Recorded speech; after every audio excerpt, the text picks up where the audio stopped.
was an ambush. How many did you save? Just like a dream. You did the only thing you could do. And you lost. Like a dream.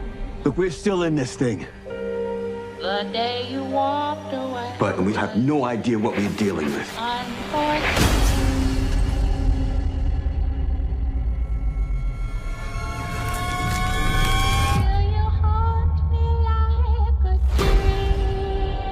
Things are getting worse around here, aren't they? Boyd, we're out of food. Too many things are changing. I have to remember. Remember what? What's missing? Here is rigged. Why can't they leave us alone? No matter what this place throws at us, we're gonna find our way home.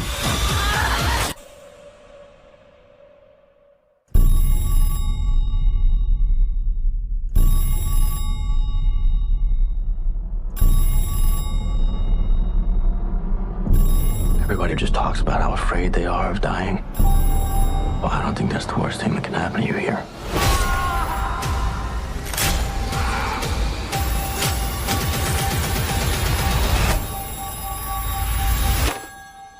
Hello? Like a dream. You looking for these? Into my life. You can't save them all. But things are really how they seem. A bus pulls into the town. We have new people who are really, really scared. We got this one, Mario. Christy's fiance. We got Elgin. He starts seeing dreams and stuff. The house falls down. Marielle, Christy, kiss, haircut. Gets possessed by some dimension of the town. Then you've got Boyd in a chamber? Boyd has to get out of the chamber. He meets Martin. Martin gives him worms. Found out Sarah took my dad's life. Everyone hates Sarah. Then Tabitha is trapped in the tunnels. Victor helped Tabitha escape from the tunnels. Tabitha's having visions of ghost children that are taking somewhere. Jade's having visions of a symbol. And he's trying to figure out what the symbol is. Randall and I just fight, and then he ties me to a tree. He actually starts to see a ballerina. Who knows why? And there's this music box that puts everybody to sleep, which is supposed to, but then when they go to sleep, now they're getting tortured. It's like a nightmare that never ends. We are kidnapped, us and Marielle. Yes. What is this place? Is it a simulation? Is it an experiment? Then what happens? Pregnant. Pregnant. We get married. Oh, yeah. And his wife shows up and he has to deal with her again. But eventually he gets rid of his wife. He gets rid of the worms. Gives them to the monster, kills Smiley, gives me a blood transfusion. I tell Boyd he has to break the music box. He destroys the music box. People wake up. And he saves the town. But not really. Little boy pushed me, and then I end up in the hospital. Boom, boom, boom.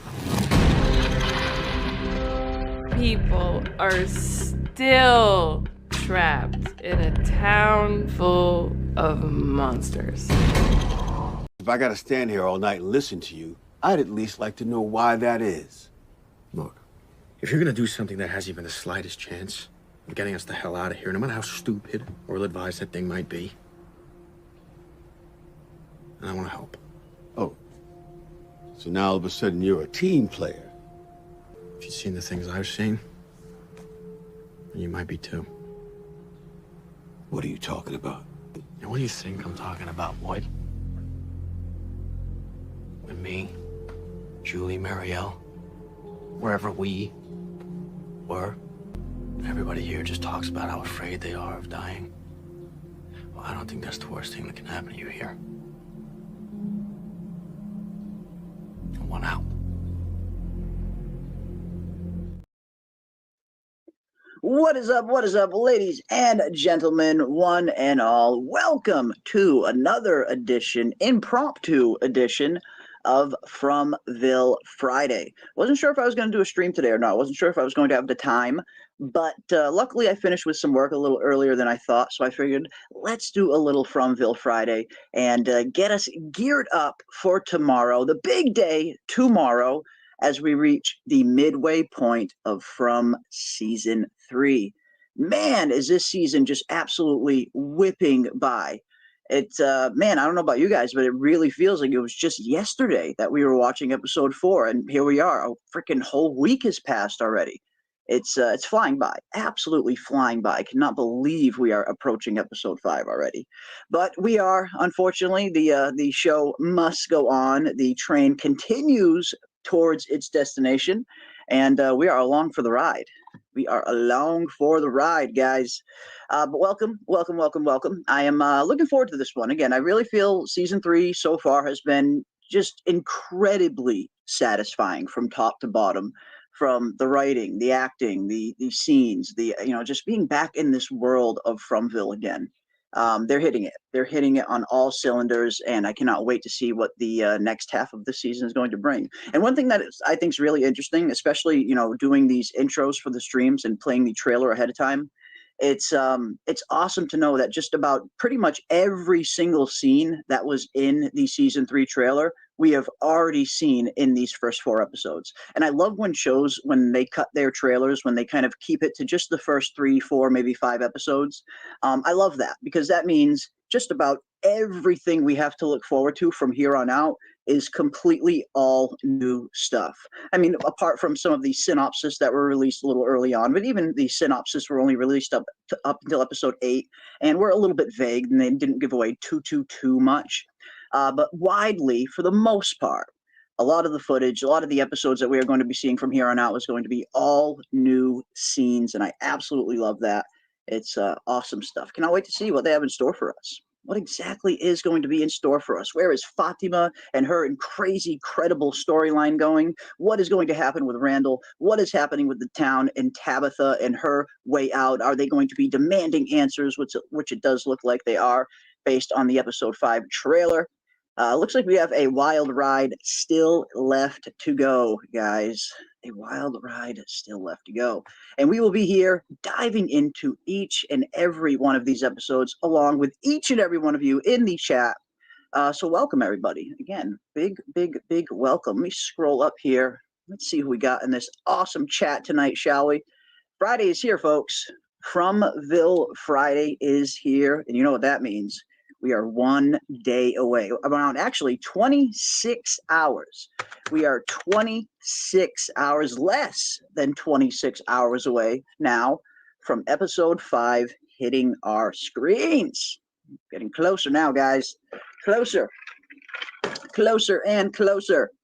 Let's see what we got. We got PM in the chat. What is up, PM? Throwing up them cowboy emojis. Love to see it. Yeah, we haven't seen Cowboy in the last 2 episodes or so. I've been wondering, where the heck has Cowboy been?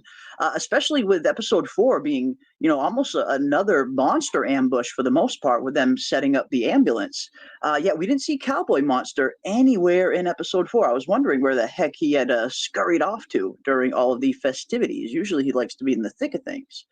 So hopefully we'll see Cowboy Monster again pretty soon. I hope so. We got Vic in the house. What is up, Vic? Good to see you. Yeah, relax. I'm planning my next move, says Yazin. Maybe. Yeah, he's plotting his next course of action. That's it. Indeed. Welcome. We got Ando in the house as well. What is up, Ando? Welcome, my friend. We got Scarlet Fever in the house. What is up, Scarlet? Always good to see you, my friend.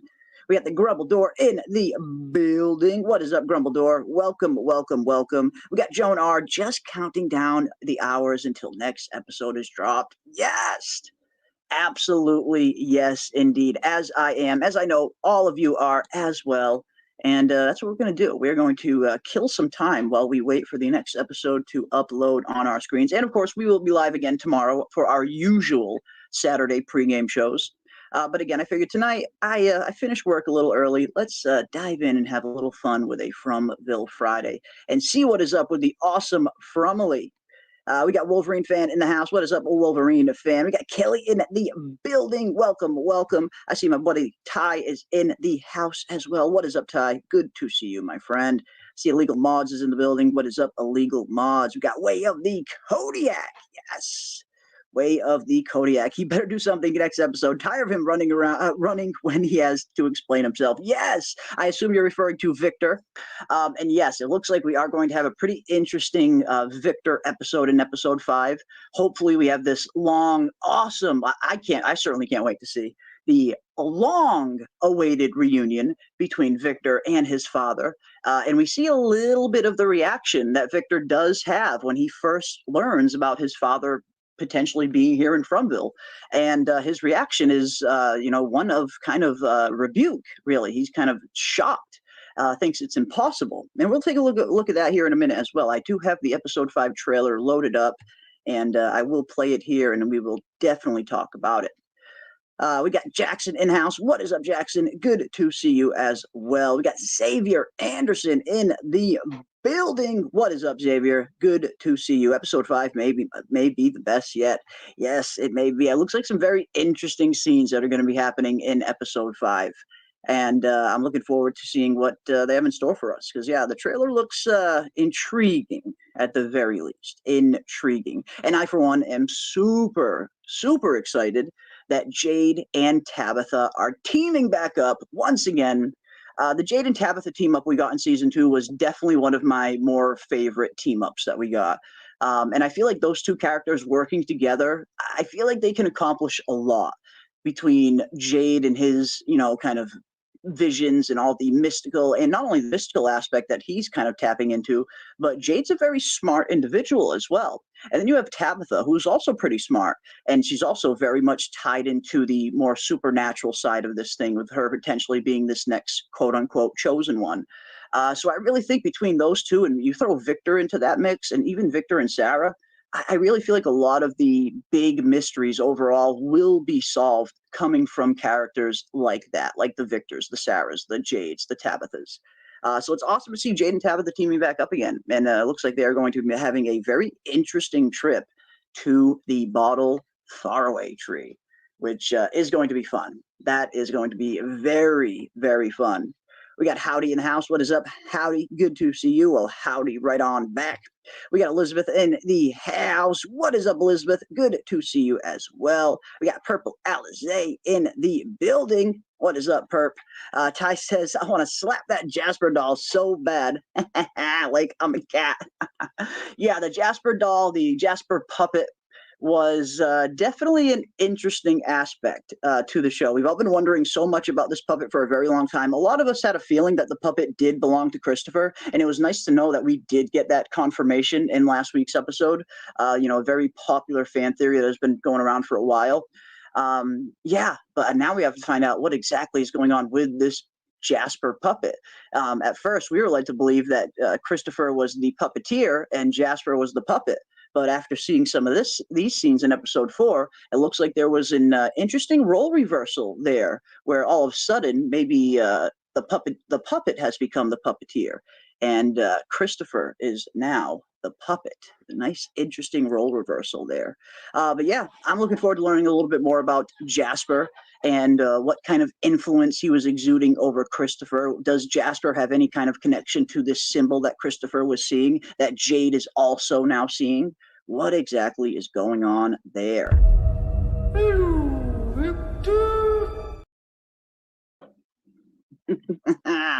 Creepy. Absolutely creepy. Absolutely creepy. I don't know. Dolls are just not my thing, I guess. Puppets, dolls, whatever you want to call them. Not my thing. But we'll see. We shall see where this storyline is going to go. I'm looking forward to seeing what is going to happen and what exactly is up with this Jasper doll. Is there some kind of evil entity trapped inside this Jasper doll? Or does this evil entity potentially just use this Jasper doll as a conduit, for lack of better terms, in order to communicate and manipulate people? We have seen a lot of these entities here in Fromville. It seems like they don't really have a physical form for the most part.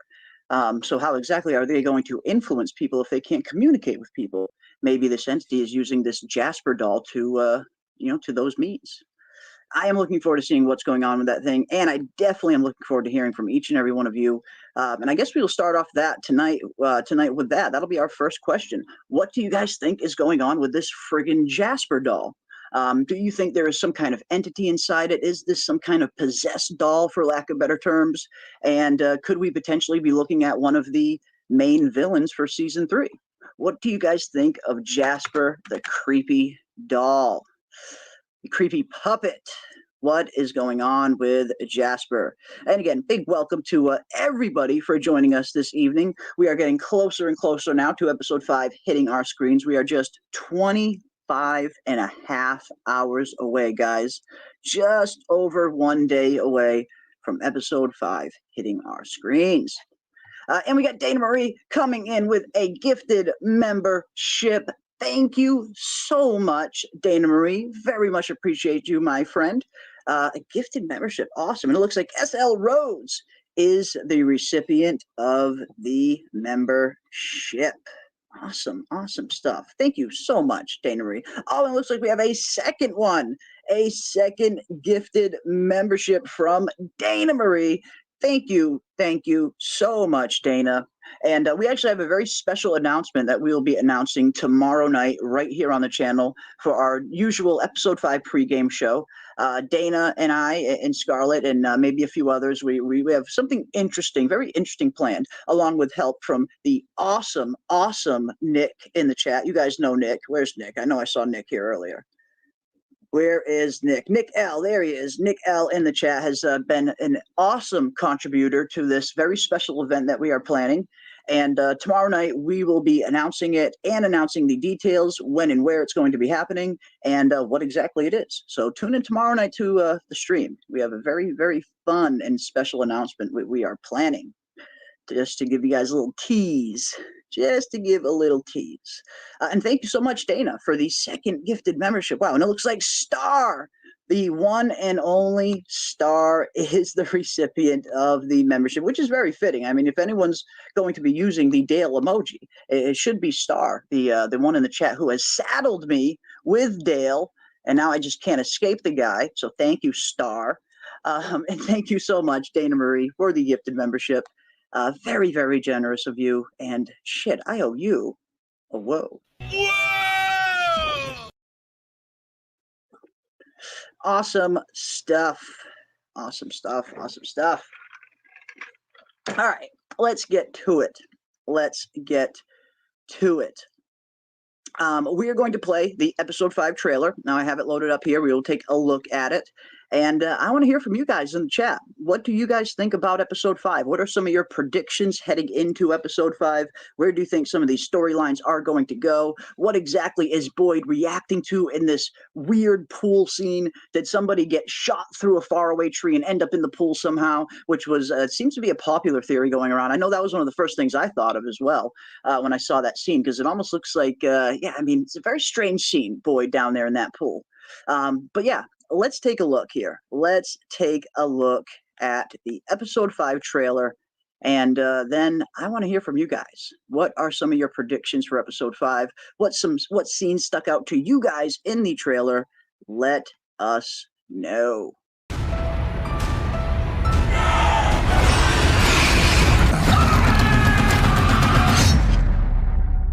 the hell happened last night? Tabitha's back. What? Listen, Tabitha got up. It's possible. Where's the tree? What are we waiting for? Okay, let's go. I've had it. Victor, your dad is here. That's not possible. He's upstairs. No. Victor? We're going to the tree. What? They're right. I went out and I came back. And I came back with nothing.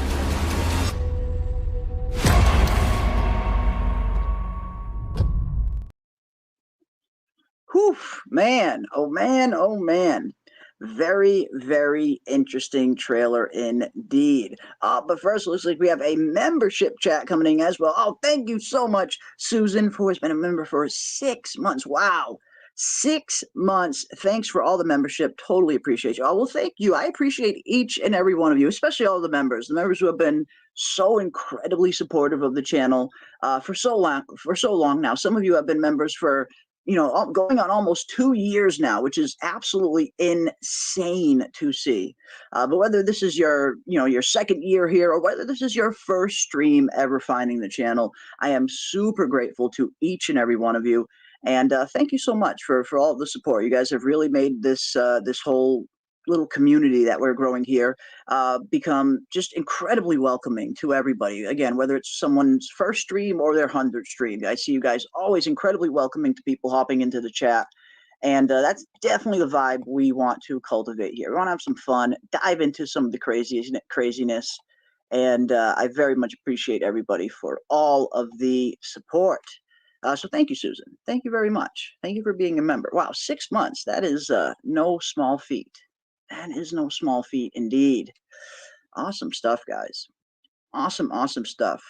All right, let's dive back into it, shall we? Now, what did you guys think of the episode 5 trailer? Are there any scenes that stuck out to you guys the most? Let me know. I'll play it one more time just so everybody can see it again. In case anybody maybe didn't see it who has recently come in, we'll play it one more time, and then I want to hear from you guys. What stuck out for you from the trailer? What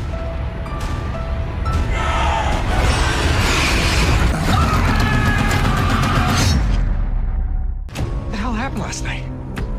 Tabitha's back. What? Listen, Tabitha got up. It's possible. Where's the tree? What are we waiting for? Okay, let's talk. I've had it. Victor, your dad is here. That's not possible. He's upstairs. No. Victor? We're going to the tree. What? They're right. I went out and I came back. And I came back with nothing.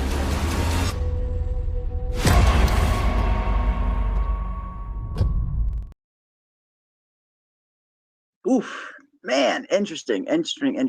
Now, of course, looks like we got a few things that they are throwing at us right off the bat. What exactly is going on with, of course, Victor and his father? We hear this interesting, very interesting response from Victor when he is presented with this possibility of his father arriving here in Fromville, which I imagine is just a crazy thought, in general for someone like Victor to be alone in this place for so long and to wonder, if your father is even still alive back in the real world. I wonder how much he even thinks about his father, or how much he even remembers actually about his father. We do know he was very young when he got stuck here in Fromville. We know Victor's memory isn't all there yet. So I'm looking forward to that. That is probably my most highly anticipated scenes of this, not only this episode, but this season. As soon as I heard that they were kind of bringing potentially Victor's father onto the show, and then we see right there in episode 1, we get that confirmation that this is indeed Victor's father. I thought, oh man, could we potentially have an epic reunion on the horizon of Victor meeting his long lost father and Henry meeting his long lost son, who he assumed had been dead for longer than 4 decades. So I'm looking forward to that.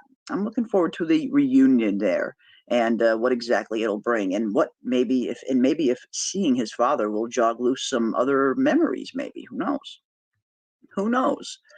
But what do you guys think? What is sticking out to you guys from the trailer? What are some of your predictions for episode 5? Let us know. Jasper's the conduit for the man in yellow, and he very well could be, Woodrow. And actually, I've also thought similar, because I feel like we really need to find out who this man in yellow character is.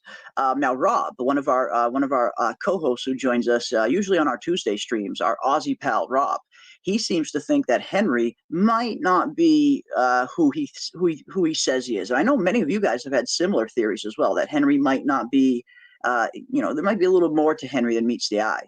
And Rob was thinking that maybe even Henry could actually be the man in yellow. And I thought it was an interesting theory. There's so much about this man in yellow painting that we don't know. Is this a character we have already met on the show? Is this a character that has yet to be introduced? So much mystery behind that man in yellow painting, but we often see Henry, and he is often either in yellow or around, surrounded by yellow, whether it's his very yellow house that he lives in. So I don't know. I thought it was an interesting theory. I thought it was interesting. Now, I get the feeling the man in yellow I'm hoping anyway, that the man in yellow is a character that we haven't met yet, and it will be kind of almost the antithesis to the boy in white. You got the boy in white and you got the man in yellow. Maybe these are opposite sides of the same coin, enemies, rivals, for lack of a better term. What if the boy in white has an opposite out there, and maybe this man in yellow is the boy in white's opposite?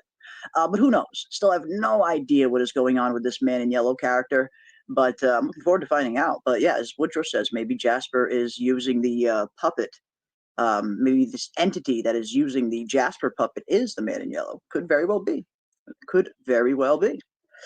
Fatima has moved on from needing rotten veggies. She has, hasn't she, Bill D?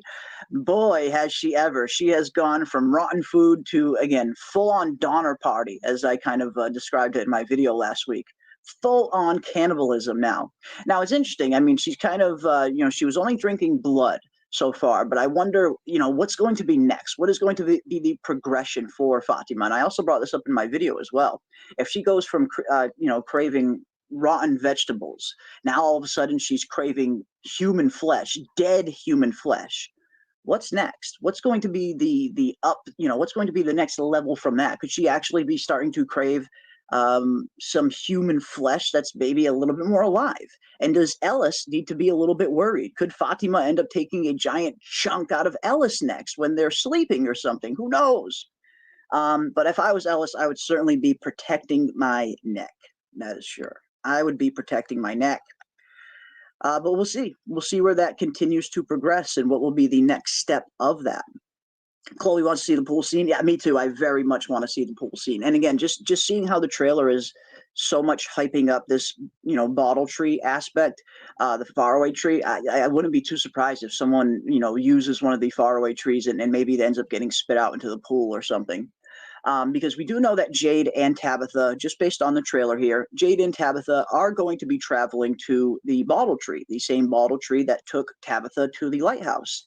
And we also saw in the trailer that Dale and some other members of the town, they're very much in an uproar. Excuse me, hit the mute button. Very much in an uproar where they want to know a little bit more about this tree. And that's one thing about Tabitha coming, going to the real world and coming back. She doesn't really have a whole lot of information. It's not like she does have this guaranteed 100% foolproof way to get out of Fromville. It's still very vague as to how she even ended up in the real world. And we've talked about this, before in the past, and I know many have had the same thought where I get the feeling it's not going to be just as simple as piling into that lighthouse, going to the top, and doing a giant swan dive off of it and hoping that you end up in the real world. I don't think it's going to be that simple. If we see people start to jump out of this lighthouse, I get the feeling we're going to see a lot of them jumping directly to their death. I think the boy in white was a key aspect in getting Tabitha to the real world. I mean, it can't be as simple as climbing up this thing and just jumping off of it. There's no way it's going to be that simple. So I very much believe that the boy in white had some kind of hand in actually sending Tabitha through the real world. Maybe there is some kind of doorway, some kind of portal up there in the lighthouse, but maybe it can only be accessed through certain means. Again, I have a feeling it's not going to be as simple as just jumping out of that thing.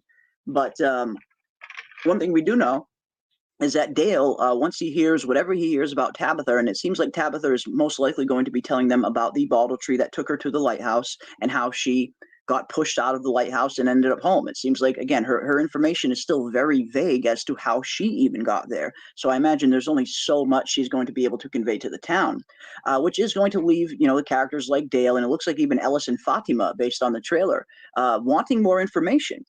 So part of me wouldn't be too surprised if we see a character like Dale maybe, follow Jade and Tabitha to the bottle tree and end up, in a very ill thought out plan, follow them and just run into it and hope that he gets to this lighthouse and maybe it spits him back out into the pool or something, or some other character maybe. But who knows? Who knows what is going to happen with these scenes? What's going to happen with Jade and Tabitha at the bottle tree? Are they going to find any kind of answers? We did see some very interesting stills, some of the official episode stills that Amazon releases every week. It looks like some of the stills point to Jade and Tabitha at the bottle faraway tree, actually taking some of the bottles out of the tree. And that's going to be very interesting. We saw this early on in season 1. Well, not early on, a little bit at the end of season 1. And yeah, it was interesting. We saw Boyd and Sarah. They went down and found, and it was interesting because the bottle tree they found was not the same bottle tree that Tabitha went to. The bottle tree that Boyd and Sarah find at the end of season 1 wasn't a faraway tree. It was just simply a bottle tree. It just had bottles hung up in it. It didn't actually have an opening down at the bottom. So it was very interesting to see that there are just normal bottle trees out there that aren't actually faraway trees. Because again, Boyd and Sarah take down that the little bottle and they see the 1864 written down. So what exactly is going on there? What exactly are Jade and Tabitha going to find in their bottles? Are there going to be some other dates in these bottles that correlate to some of these similar dates that are on the lighthouse, maybe? Because, of course, we did get a very famous vision of Tabitha in season 1 of her first trip to the lighthouse, this little spirit quest vision she had. And she gets to the top of it, and of course, she sees Jim strung upside down, screaming. And it's very interesting to see Jim up there, strung up like a Christmas ham. And we all wondering if that is some kind of foreshadowing of some sort. Will Jim at some point try to travel to this lighthouse and get captured by the boy in white or something else and strung upside down? I don't know. Or was that scene just some kind of metaphor for some kind of danger that Jim might be in? I don't know. Don't know how literal some of these visions are, or if they are open to interpretation. But we did see very clearly a ton of different dates that were etched into the lighthouse. And what exactly did those mean? What are those dates an indication of exactly? And are we potentially going to see some of these other dates written on some of these bottles that we see Jade and Tabitha pulling down from the bottle tree? I don't know. Maybe. I guess we'll see. I guess we shall see. And yeah, Tabitha has nothing to show for it, as Dragon King says. And exactly. I mean, it must be very frustrating she's coming back now, and I imagine the entire town is going to be looking to her for some kind of answers. Who wouldn't be? This is one thing that they've all been, they've all been stuck here for, some of them a few months and some of them for years. So if all of a sudden they find out that someone actually made it to the real world and ends up coming back, then yeah, the entire town is going to be on that person for answers. How exactly did you get out? How do we get out?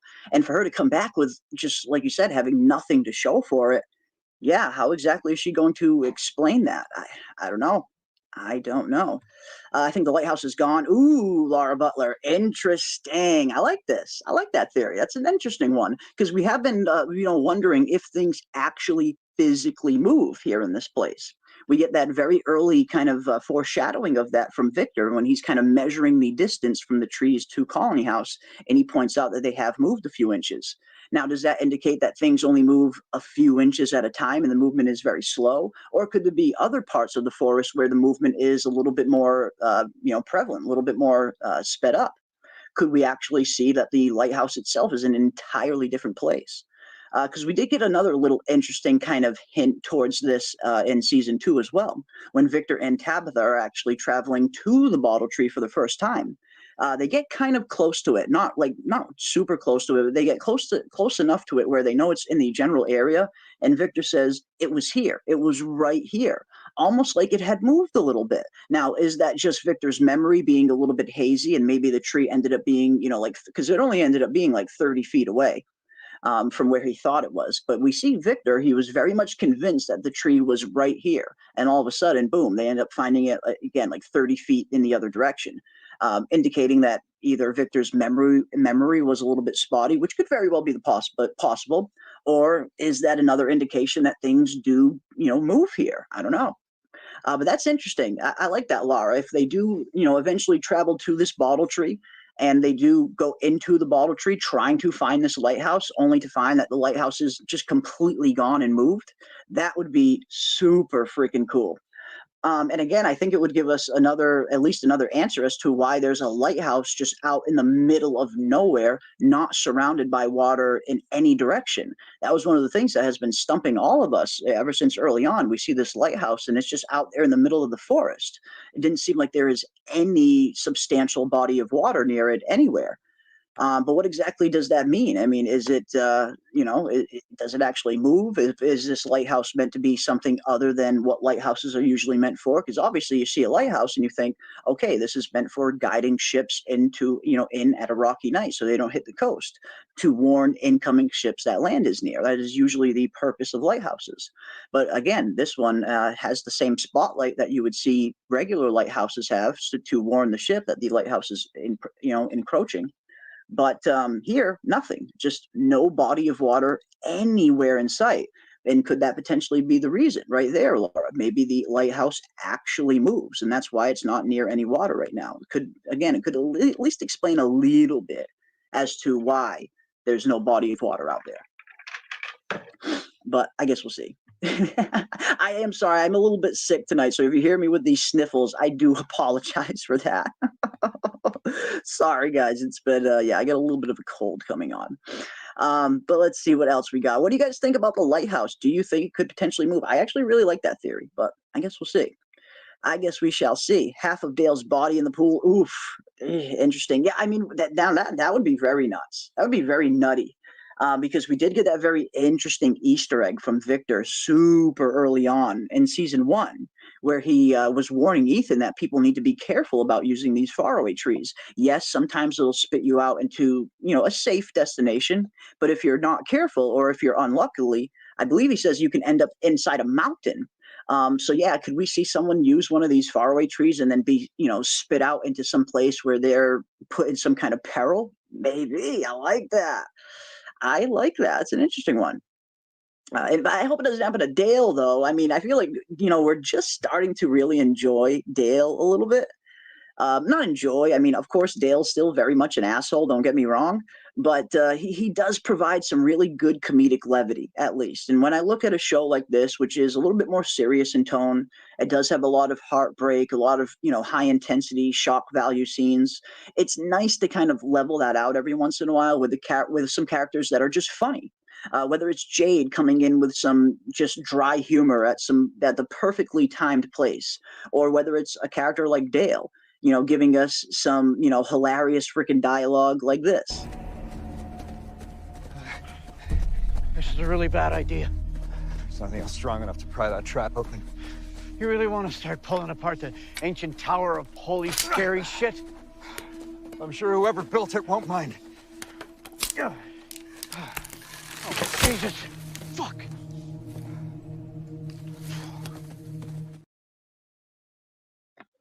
The ancient tower of holy scary shit. So yeah, I mean, Dale has definitely done some asshole things, and he is kind of labeled as the town asshole. But a character like that does provide some interesting comedic levity every once in a while. So if I don't want Dale to go just yet, I guess is what I'm saying. Let's keep him around for a little bit so we can enjoy some more funny dialogue, I guess, even if that's his only purpose. But who knows? Who knows? Could Dale be in some kind of trouble? Maybe. Could we even see dates from the future? And yeah, that's very well possible indeed. I mean, there's so many bottles in those trees, and we saw the dates in Tabitha's vision. There's only a handful of dates. I believe there's 7, 8 dates or so around there. I have them written down, but I don't have the picture in front of me. But yeah, there's only a handful of dates that that are actually in Tabitha's vision, and we see the number of bottles in these trees far exceeds the number of dates that were etched on the lighthouse. So yeah, could that be a potential possibility where we're seeing not just some dates that could point to the past, but maybe some future dates as well? I mean, I suppose that's as likely as anything else, maybe. Yeah, who knows? Who knows? Henry, you are not the father. Oh man, it would be a very interesting twist. I get the feeling he is his father just based on looks. I mean, you look at Henry and you look at Victor, and it seems like they did definitely cast a pretty believable actor that you could look at the two and believe, okay, these two are definitely related, from similar kind of facial structure to a similar nose and all of that, to even similar mannerisms that the two characters have. So I could totally believe that Henry is his father, just based on looks alone. But what if he's not? What if there's something else going on there? What if it's a general, a Fromville version of Maury Povich, and Henry is not the father? That is very possible too. Very possible too. Boyd just didn't know it was a bottle tree. Well, no, actually, no, it was a bottle tree. The one that Boyd saw was a bottle tree, but it wasn't a faraway tree. And if you actually go back and look at that episode, you can see the bottom of the tree. You can see the base of the tree. There's no opening in that tree, and it's incredibly small too. No one would even be able to fit in it. So the bottle tree that Boyd and Sarah saw, while it did have bottles in it, it was not a faraway tree. There was no opening to it. And again, it was incredibly small. You can actually see the base of the tree in some of the scenes, and it's super, super small. So the bottle tree that Sarah and Boyd see, it's a bottle tree, but it was not a faraway tree. It didn't have any opening in it, and it wasn't like any other faraway tree. It was way too small. So it looked like it was just simply a bottle tree, the one that Boyd and Sarah found. So it looks like there are trees out there that have bottles in them that are not faraway trees, and that's what Boyd and Sarah found. And it's even in a totally different spot than the one that Tabitha and Victor see as well. That it's two totally different bottle trees. Because I thought they were the same as well. When I saw that Tabitha was going to this bottle tree in season 2, I mean, I think that's probably the first thing a lot of us thought of, was like, oh crap, we've seen a bottle tree already in season 1. So I went back and to compare, and I covered every inch of the footage, and it is definitely clear they are two totally different bottle trees. And again, the one that Boyd and Sarah find is not a faraway tree. It doesn't have any opening in it. But I guess we'll have to see what exactly one that Jade and Tabitha are going to be going up to. It looks like Jade and Tabitha are going up to the actual bottle faraway tree, the one that Tabitha did use at the end of season 2. But I wonder if we'll ever see the one that Boyd and Sarah saw. Like, will we ever see that bottle tree again? I don't know. Yeah, screwing around with those bottles could release Big Trouble, and it very well could. And that was an interesting theory that was going around in season 2 as well. You know, a lot of people, you know, the show kind of makes you believe that this entity was released when Boyd contracted the worms from Martin. And that's, I think that is generally what happened. But a lot of people, some people were wondering if this entity really was released when Boyd opened that bottle that had 1864 in it. And again, it's an interesting theory because the two, you know, the timelines do kind of line up enough to make you think maybe that's possible. But it looks like, just based off everything we learn, all the surrounding evidence, it looks like the entity that Boyd contracted was indeed trapped in that place with Martin, and it actually needed Boyd to come around and free it.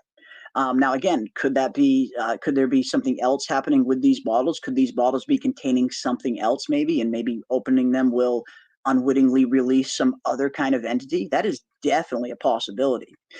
Because again, you look at these bottle trees, and when you look at bottle trees like this, because there are bottle trees like this that do exist in our world, like in the real world.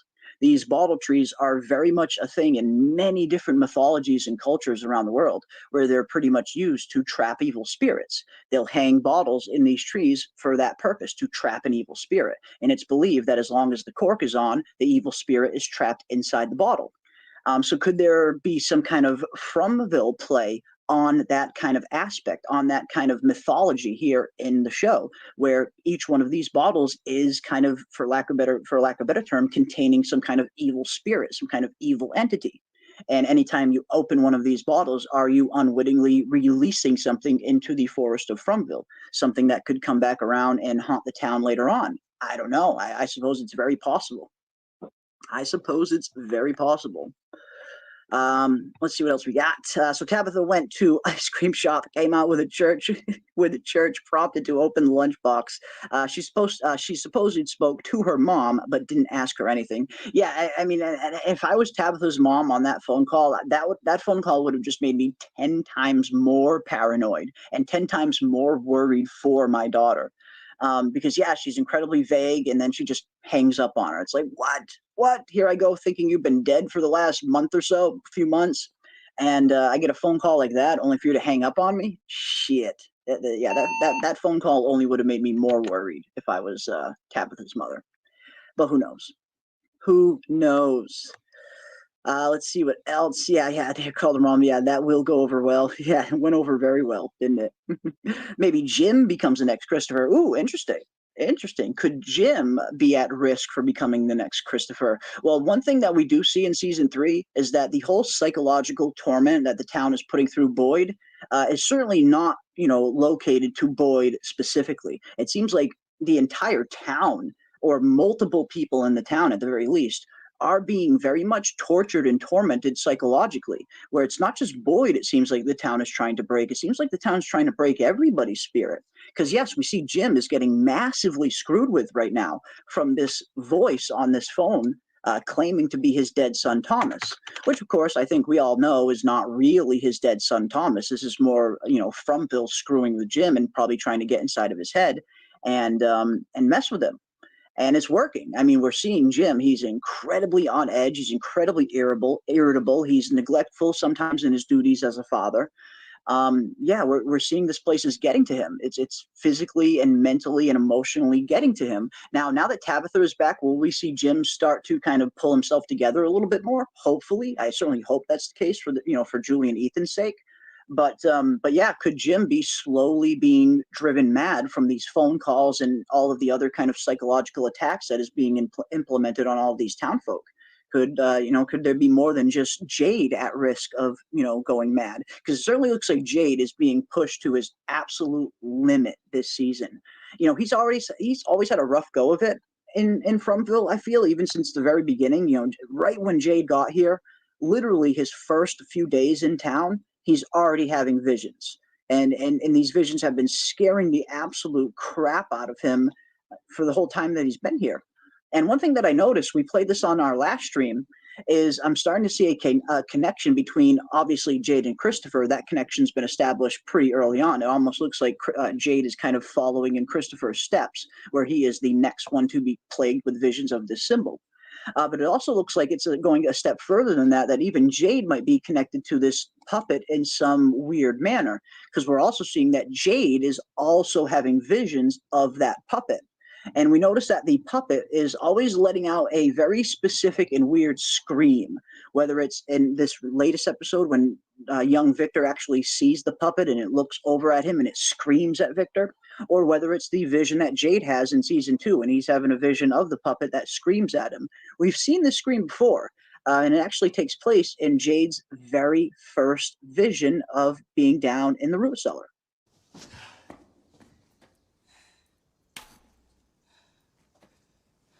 Holy shit.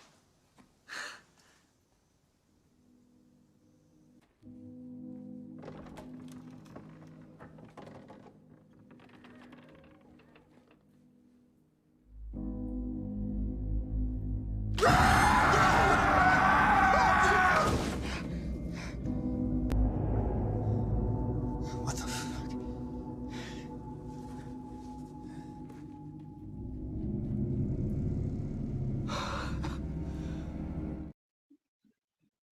Oof, man. So yeah, if you guys remember that scene super early on, early in season 1, the very first vision that Jade ever has, he's hearing almost this exact same scream that this doll is now protruding now. We're seeing this doll kind of yell out this exact same scream. So has Jade been attached to this doll since even earlier than even we thought, maybe? I don't know. This is a live stream, not a pre-recorded. And welcome, Plumber. Welcome, everybody else. So glad to have you guys here this evening on Fromville Friday. And we are just hanging out, talking a little bit about Episode 5, some of our predictions for Episode 5, and some of our overall thoughts and theories on From as a whole. So anything you guys want to talk about tonight, the floor is completely wide open. Anything you guys want to discuss, throw it down into the chat and we will talk about it. Jade never made anyone laugh. No, well, he makes us laugh, I feel. But no, in terms of like people inside the town, no, that's a very good point, Dragon King. We don't see Jade out there putting on puppet shows and making the entire town laugh. Again, he makes us laugh as the audience, because of all of his, hilarious one-liners and his kind of dry humor. But no, he's not making the actual people in Fromville laugh. Oh, Christ. Are you people living here now? Our house collapsed. What? At least you had one. It's not my fault you broke it. Hey, take it easy. You finally get rid of those 3 smelly hippies from Colony House, and now we got you people. Finally get rid of those 3 smelly hippies from Colony House, and now we got you people. So yeah, he definitely makes. Maybe Jade's brand of humor isn't everybody's brand of humor, and that is totally cool. But just for me personally, Jade cracks me the hell up. I always get a crack out of Jade, and this is why I love his clips. All right, ding dongs, it's almost go time. Anybody fucks this up, you spend a night in the box. So I always get a very good laugh out of Jade. And yes, I see the Jade emojis in chat. Love to see it. Yeah, I think I need to upgrade the Jade emoji and get an even better Jade emoji. One where his hair is a little bit more crazy, because we are seeing Jade is going further and further into Chewbacca territory each season. So yeah, I think I might have to upgrade the Jade emoji there, and we'll get a more proper one, a little bit more accurate one to season 3. But speaking of funny scenes, we actually saw some very, just absolute hilarious reaction that Boyd has in episode 4. And I know I'm not the only one who got an absolute kick out of this. I saw quite a few comments actually in my episode 4 breakdown video of people also talking about this scene. And it is Boyd's reaction to him being forced to leave Randall behind when he has to choose between Randall and the keys. And I just this scene just put an absolute smile on my face, and it really is such an awesome testament to Harold Perrineau's range as an actor, where he's super capable of like really nailing these high intensity, very emotional scenes, but he's also capable of just making us laugh every once in a while with his just very funny dialogue. And this one got me. Fuck you! Fuck you! Motherfuckers! Fuck you! I can't get enough of that scene for some reason. Just seeing Boyd's reaction to, again, being forced to just leave Randall behind, how much he hates having to do this. Fuck you! Fuck you! Hilarious. You looking for these? Motherfucker! Take them. We get to keep Randall, though. You can't save them all.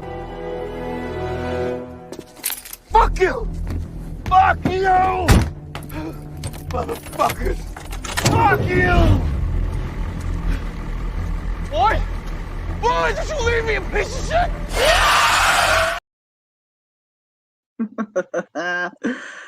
Very Samuel Jackson-esque, wasn't it, Justin? It really was. He perfectly channeled his Samuel L. Jackson FU there. It was just absolutely, that is spot on description of it, my friend. Good stuff. But yeah, such a dad FU as well. Yeah, who said that? Yeah, Quan Solar, absolutely. Such a dad FU, right? It really was. It really freaking was. But no, that scene had me in tears. Like I love that clip. You'll definitely see that clip be played multiple times throughout the course of season 3 here on these live streams. That clip's not going anywhere. It's in the Rolodex now, right up there with the Jade Box clip. But yeah, that was a really fun one. That was just again a very profound testament to Harold Perrineau's acting chops, so to speak, for sure. Wolverine fans says, I'm rewatching Lost right now, a few seasons into second, and it's crazy how many times I felt some of the same feelings and vibes that From gives me. Absolutely, right? And they really does. Like it's just so many similarities between From and Lost. I mean, yes, they have the same executive producers and some of the same creative minds working on From that were working on Lost. And while they are very similar shows in terms of the mystery aspect, they're also very different shows as well. But in terms of some of the themes, the mystery aspects, the overall tones of the show, it's kind of just pretty much very similar shows, just two very different settings. Where you have obviously Lost is a little bit more of the kind of fantasy, sci-fi, supernatural kind of thing, and here on Fromville, you have a little bit more of the horror, supernatural aspect going on. But yeah, incredibly similar. Just you definitely feel a lot of the same tones throughout watching Lost and watching From now. Super similar shows indeed. That's why I highly recommend to anybody who hasn't watched one or the other, definitely checking out Lost. Obviously, if you're here, there's a good chance you have already seen From. But if you haven't watched Lost already and you are a From fan, I would recommend giving it a shot and giving it a shot past season 1. Some people see season 1 and they kind of give up. And I kind of understand that. I actually really enjoy season 1 personally, but season 1 has been kind of noted to be, not the best season overall. Once you get to like season 2 and 3 and beyond, that is when Lost really, really starts to pick up. Like my personal favorite season is 4. Season 4 gives us like the best Lost moments in history. But yeah, I would highly recommend checking it out. If you are a From fan, I would recommend give Lost a chance and give it a chance beyond season one. Like stick season one out, even if you're not enjoying it too much at the beginning. I promise you, it'll be worth it by the time you get to seasons 2, 3, and beyond, and the rest of the series following. It just gets better and better and better as it goes on. But yeah, I would recommend giving it a shot. Really, really good show. Really good show. And we got Justin White gifting 5 memberships. Wow, 1, 2, 3, 4, 5 memberships gifted from the awesome Justin White, a member of the Fromily since day one. Justin has been here with us, and so glad to still see you here, my friend. I very much appreciate you. You've been an awesome supporter of not just this channel, but the entire Fromville community as a whole. You've been very active in the Discord since day one, and I very much appreciate people like Justin and everybody. I appreciate all of you guys. I hope everybody does know that. But thank you so much, Justin, for being an awesome member of the Fromily since day one, and for being a great supporter. I very much appreciate you, my friend. And wow, 5 memberships gifted. That is nothing short of awesomeness. And it looks like Jessica O is now a member. The Casanova Pugilist is now a member. BK is now a member. Talisman is now a member. And Amy Cinnamon Sweets is now a member. Welcome one, welcome all. So glad to have each and every one of you here. And thank you so much, Justin, for the gifted memberships.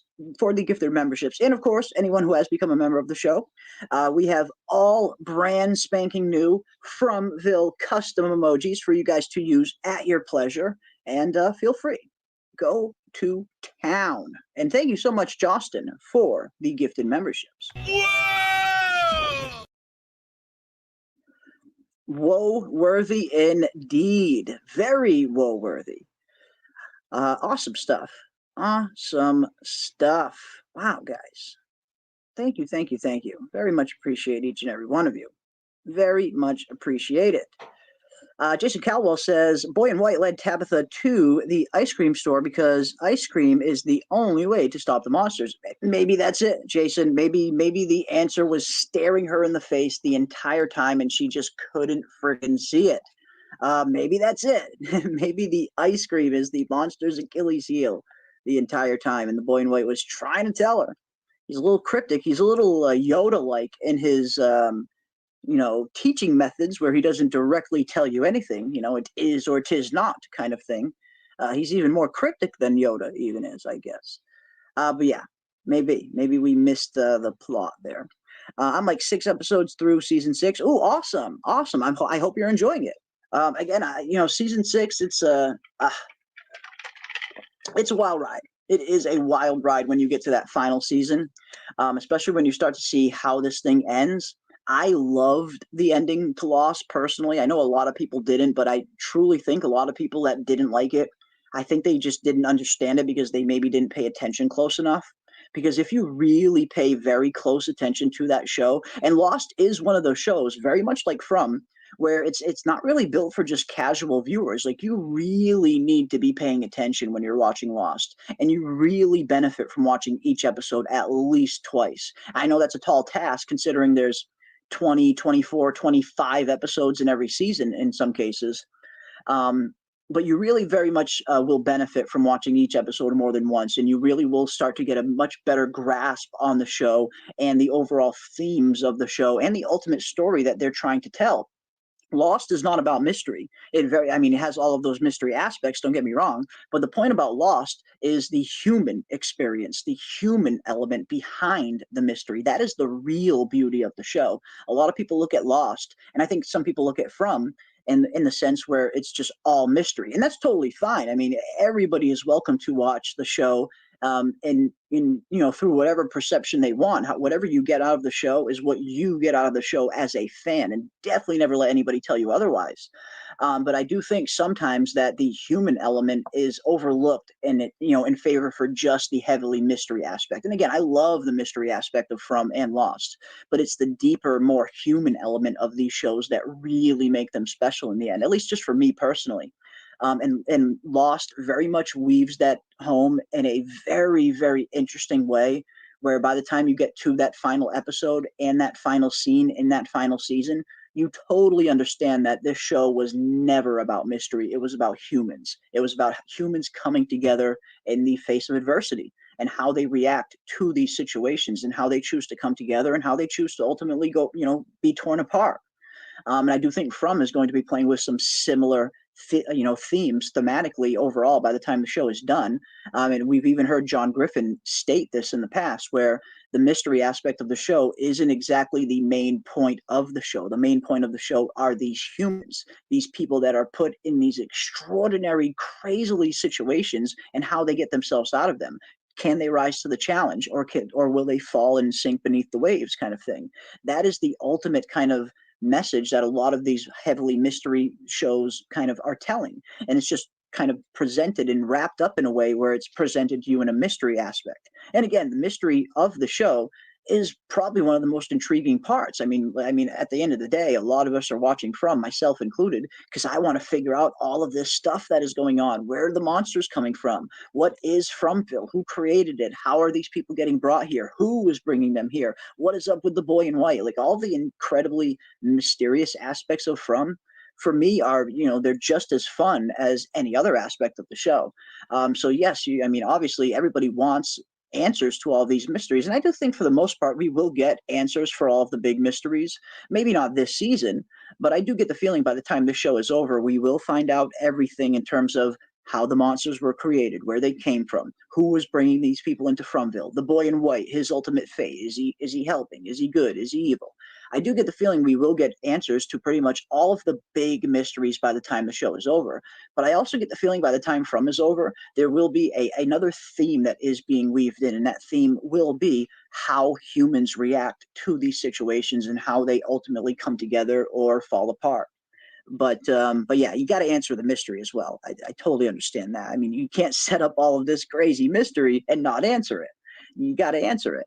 But it's also important to remember the human element of these shows as well, and kind of the humans that are being placed in these just incredibly otherworldly situations and how they ultimately react to them.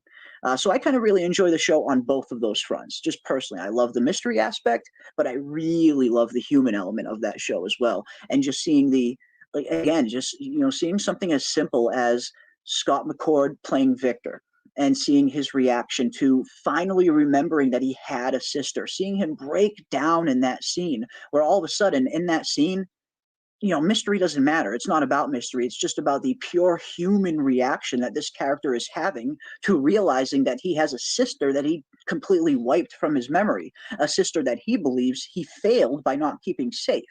So, that's what I really enjoy about this show. Yes, it's very heavy in the mystery aspect, which again, I do love. But man, some of the human elements of some of these scenes, that is where the show really, really shines for me sometimes. But again, still need to answer these mysteries for sure. Awesome scene, like a nurse talking to the surgeon who wants to save all of his patients, almost as if that's exactly what is taking place in Fromville is Comaville, with organs being harvested.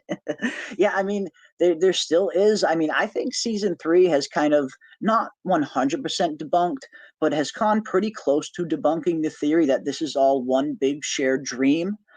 Because that's a very popular theory, and it even still is maybe. But I feel like with Tabitha making it to the real world, with her bringing people back from the real world to Fromville, for me that kind of all but debunks the kind of idea that this is all just one big comatose thing. But it could be. It very well could be. If this is just one elaborate dreamscape, what's to say that couldn't be built into the dream, Tabitha leaving and coming back with new people? So yeah, I suppose it definitely is still possible. But yeah, I'm really hoping that's not the case. Like, when it comes to this show, I'm really hoping for, I know we talk about this a lot, but I'm really hoping for a more supernatural, answer to a lot of these mysteries. I don't really want it to be sci-fi. I don't really want it to be a simulation or anything like that. I'm hoping for a more kind of mystical, supernatural explanation ultimately. And it does seem like the show is kind of getting pushed further and further into that category, doesn't it? Between, now with all this weird Jasper stuff with this doll, with this potentially possessed doll, it definitely kind of seems, just on the surface at least, we're getting more and more signs to this being supernatural in origin and not so much sci-fi. But again, who knows? It could very well turn out to be sci-fi in the end.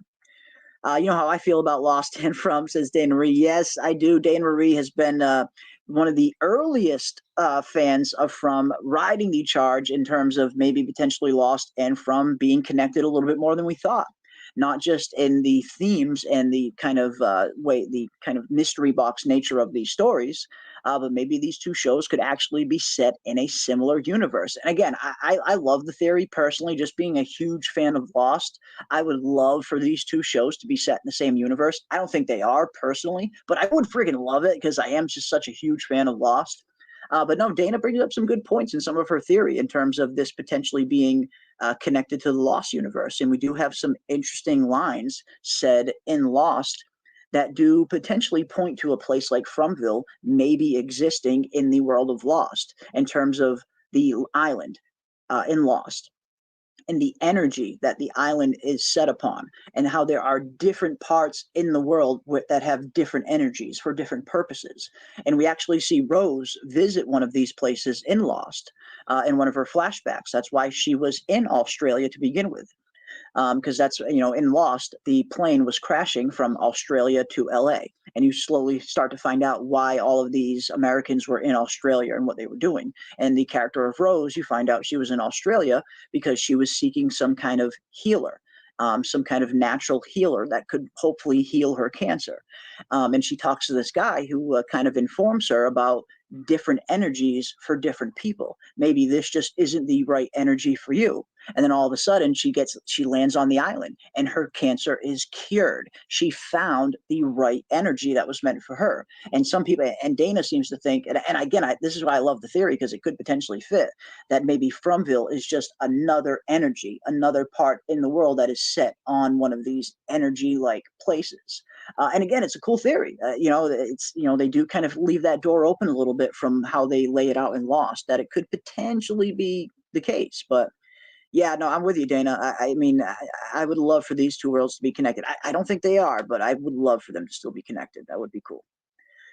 Tabby has had multiple concussions. That's why she was babbling in the ambulance. Her latest head injury matches the Ankui kids. She wants to save kids because of Thomas. And I definitely think that's a very big part of it. Absolutely, Jason. I think she looks at these Ankui children as a second chance. Exactly. Because, of course, she wasn't able to save her own son, Thomas, who we're told anyway, tragically dies after falling off of a changing table. And yes, I mean, when she sees all of these Ankui children and the prospect of her potentially rescuing these kids, abso-freaking-lutely, Jason, she is looking at this as a second chance to save Thomas. She failed Thomas, but maybe she can save these kids. It's a redemption for her in some ways. Absolutely. Eloise is definitely still alive, says Chris. I 100% agree. Chris Smalls, I very much think Eloise is still alive. I feel like the way the show has set up the Eloise character, and they've set this character up with such emphasis that you don't set a character up like that for them to just already be dead. Writers just don't do things like that. I mean, yes, they do once in a while, but usually when when you really start to dissect storytelling and you really start to have an eye for certain foreshadowings, and this is why I really feel A Song of Ice and Fire has really helped me in this regard, because the A Song of Ice and Fire books are nothing but very early foreshadowings for events to play out later on. So the more you start to watch and read stories like this, the more you start to develop an eye for particular foreshadowings that writers are setting up.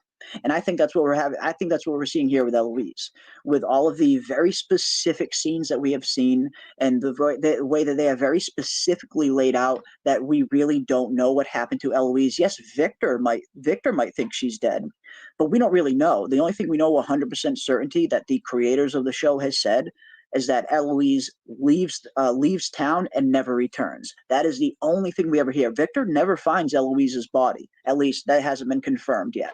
All we know is that Eloise leaves and she never returns.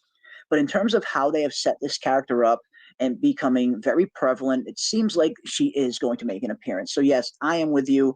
I definitely think Eloise is still alive somewhere, whether it's still in Fromville and she never really escaped, whether she did really escape is in the real world, whatever the case is. I am almost certain that Eloise is still alive somewhere. Again, just seeing all of this foreshadowing, seeing how the writers set up her character, for them to set this up only for her to be dead would be very strange. It would be super strange for that to be the case. So I very much think Eloise is still alive out there somewhere. She is still alive. But who knows? I mean, I could be wrong. I very much could be wrong. Victor being nervous about Henry is Victor's guilt about his sister's death. However, when he tells his dad, he may still, your sister died a long time ago. Yeah, and maybe that's it. Maybe that is some of Victor's kind of guilt. Maybe he hears that his father's here, and maybe he's worried about the guilt. Because in Victor's mind, like you mentioned, Nick, in Victor's mind, he feels like he let his sister down. He thinks his sister's dead. I don't think she is. I definitely think she's still alive. But as far as Victor is concerned, he believes she is dead. He believes that he failed her. So maybe that is tied into kind of his reaction there that we see. Maybe why he kind of originally kind of rejects this idea of Henry even being there. I could see that being the case, yeah. There was a way they can incorporate simulation and real physical reality. They could. I think they could. And again, I have said this in the past in terms of the whole simulation thing. Like, again, I don't want it to be a simulation, explanation. But if they were to go the simulation route and it was just a completely new and original take on simulations, that could be pretty interesting. If it's just the same old run-of-the-mill Matrix 1899 style simulation, I feel like that'll just cheapen a lot of the mystery aspect of the show. But if they were to do it in a way that was unique and new and original, and like you said, incorporate some of the physical realities in with it, that could potentially be pretty interesting. If it was just a completely new take on the simulation, that might be cool. But my biggest fear is that it's not. Is that if they do go the simulation round and it's just kind of the same old simulation where all of these incredibly magical and supernatural and mystical elements of the show can just be explained away by just being a simple computer program, that will ruin some of the magic of the show. Just for me personally. I mean, maybe not for everybody, but just for me, it will ruin some of the aspects of the show. But again, like you said, there is a way that they could do it and make it fresh and new and interesting. And like you said, and even incorporate some of the more physical realities in with the simulation, like a mix of the two. Like, again, if it could be a completely new take on simulations, that could be cool. That could be cool. But it's got to be new. It's got to be different. Can't just be the same old simulation stuff we have seen. But who knows? Who knows? Yeah, it's not so sci-fi horror this season. Yeah, I mean, it's again, and the show was originally kind of labeled as sci-fi horror, sci-fi mystery suspense. And yeah, it seems like the further we're getting into the show, it seems like the further we're moving away from the sci-fi element. Yes, there are still some sci-fi elements that are weaved into the show that will probably always be kind of present. But it does kind of seem like the more we get into the story, the more we're getting into the supernatural. But who knows? Who knows what the ultimate answer is going to be? Supernatural, sci-fi, maybe a mix of the two. I could easily see it being a mix. And that's the thing. A lot of shows do tend to blend genres these days, where just because you see something labeled as sci-fi doesn't necessarily mean it's going to have a definitive sci-fi answer to the story. Just same thing with horror, mystery, and supernatural. I mean, genres very much tend to blend these days. So who knows? I guess we'll see. I am really hoping for a supernatural explanation, but a mix of supernatural and sci-fi could be pretty cool as well. Could be pretty cool as well. Let's see what else we got. I think Fromville is another dimension formed by people's dreams and acts as a barrier keeping monsters from reality. And this was similar to my theory as well, Jason. Absolutely. And I actually did a video on this not too long ago in terms of the nightmare creatures and why they are potentially called nightmare creatures, that maybe they were specifically pulled directly out of someone's nightmare. And if that is the case, what if Fromville itself is some kind of supernatural prison, for lack of better terms, where people's worst nightmares are trapped here, where people's worst nightmares get pulled out of them, manifested in the forest, and they're trapped here in Fromville. Maybe the purpose of this place entirely is to keep these nightmares from spilling into the real world. So I'm right there with you, Jason. I have similar theories in terms of what this whole place might be. And I definitely think nightmares and dreams are going to play a very big role in it. And we've seen the very heavy foreshadowing in terms of dreams and nightmares being a very big theme on the show, whether it's the story itself or whether it's, some of the more aesthetics of the show, like the songs they always play. So many of the songs that come through on the jukebox are always tend to be songs about dreams or nightmares. And even if you look a little further and you look at the actual trailers, you look at every trailer for season 1, 2, and 3, when they've made trailers for the upcoming season, every single trailer has a song in it about dreams.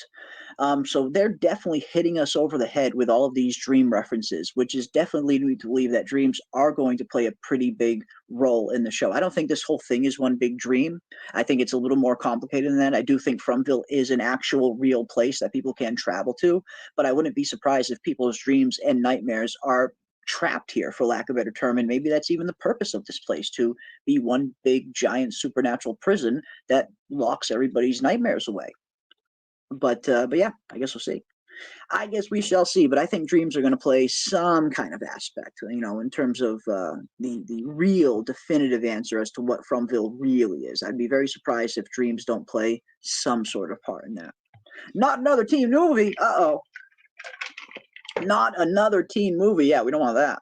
We don't want that. Man, I remember that movie. Holy crap. Now I'm feeling old. I remember when that movie first came out, Amy.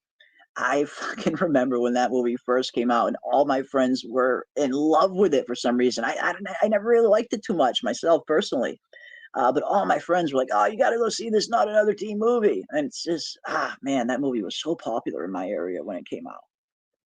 But yeah. Sorry, tangent over. Is Lost worth watching? Absolutely. I would definitely say Lost is worth watching.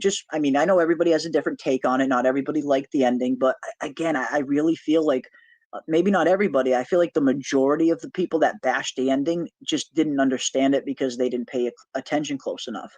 A lot of people seem to think that the ending was pointing to one thing happening when that one thing could not be further from the truth. And I don't want to spoil that for anybody who hasn't watched the series or is actively watching it right now. So I won't say any spoilers, but it seems like a lot of people misinterpreted the ending to mean one thing when it really meant something totally different. And if you pay attention close enough, you can see clear as day what the ending really means and what that show was all really about. But again, I don't think everybody paid very close enough attention when watching it. Again, Lost and From, these are shows where they're not very conducive to just the average casual viewer, and that's why you have a lot of fans like us, like everybody in the chat, all of the other From channels. Like we're not just your average kind of casual fans. We dive super deep into every little scene that we see. That's what creates all these fun conversations and discussions to begin with, because we're dissecting the heck out of every scene and every episode, and that's what makes it fun.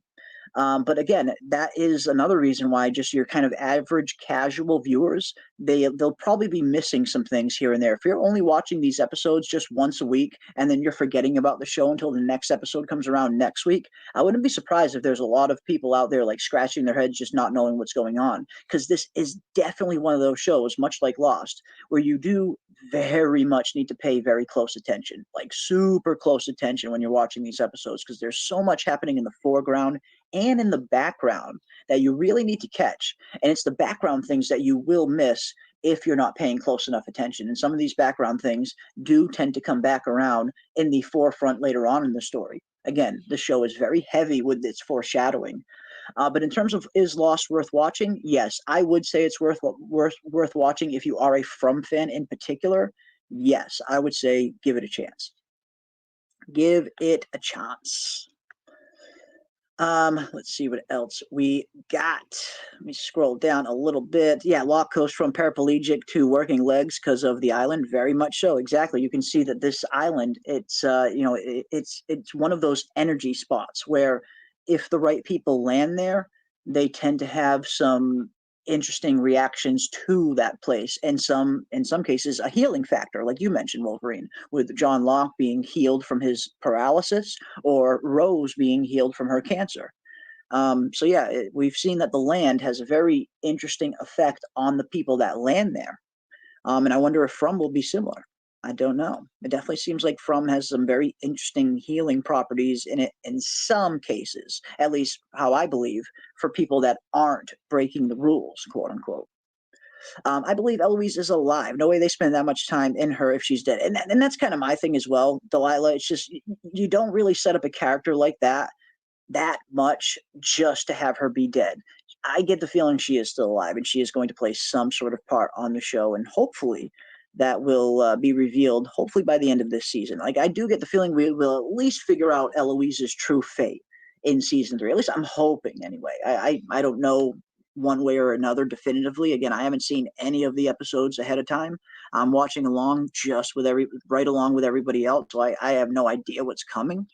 But I would be surprised if they don't give us a more definitive answer as to what really happened with Eloise this season. They got to give us something. Gots to give us something. But I guess we shall find out. Let's see what else we got. Maybe there's other villages like the one with totems where Eloise is living with other survivors, and that's a very interesting possibility as well. Because I know a lot of you guys have thought this or wondered this as well, just as I have. Are there other people out there in Fromville that we just haven't been introduced to yet? Like when Tabitha is at the top of that lighthouse, it really gets put in interesting perspective just how vast Fromville really is. Like, this place is freaking massive, massively huge. And who knows how long it really goes on for? Who knows how far that forest extends to? So when you think about that, you start to wonder, could there potentially be some other people in Fromville that even our townsfolk have no idea are even there? Other villages, other towns, perhaps? Maybe. Again, like when we look at just how vast this place is, and again, I'll play the clip here. When Tabitha gets to the top of the lighthouse, really take a look around. Just see how vast this place is and how far it could potentially go on.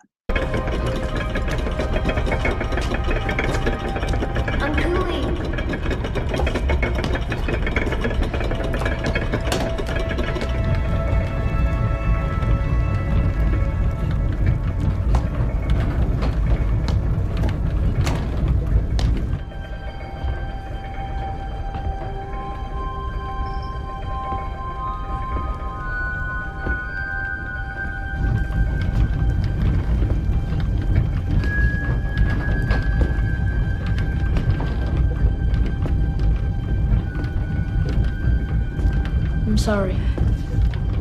I really am. This is the only way.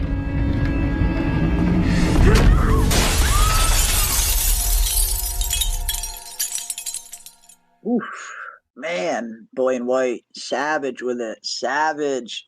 But yes, I mean, you really get a sense of just how massive this place might be and how vast it could potentially go on for. Even when Tabitha is up there, and if you look out in the distance, you see at one point, you see this giant mountain range. What the heck's on the other side of that mountain? Like, even we don't know. We can't even see beyond it. Like, we have no idea how big and massive this place really is. So yeah, I don't think it's outside of the realm of possibility that there could be some other factions out there that we just haven't been introduced to yet. I mean, when we look at the thumbtack map, it seems like everybody that has been getting stuck in the town of Fromville that we know all seem to be getting stuck here from within the continental of the United States. But how do we know that there isn't another map, quote unquote, another map where people from other countries are being trapped in here in a totally different part of Fromville? Again, this, who knows what's really the case? Maybe they are the only people in here. That's definitely possible.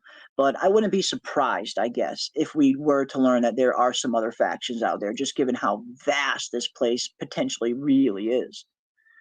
I think Eloise is still in Fromville, and she could be. Maybe she never escaped. Maybe Eloise has been out there in the jungle, feral Eloise, living for the last 40, 50 years, just out there in the woods, surviving on her own. Who knows? I suppose it's possible. I suppose it is possible. And we still need to find out who was skulking around Cannibal Village. I tend to think that wasn't Eloise, because I feel like if Eloise was that close to the town, she would have eventually found the town again. So if Eloise is still alive in Fromville, I get the feeling she's probably somewhere out there a little bit more, and maybe we will stumble across her the more they start to explore this place. And that's one thing they really need to start doing. We saw in season 3, like when they really start to explore this place a little bit more, look what happened. They found this whole new village. They found a whole new source of food. And that was one of the early theories, that some people thought that maybe Eloise had planted all of that food near that lake, and that was actually Eloise's food that they were stealing. And who knows? I mean, that would be a very interesting twist if that was the case. But I don't know.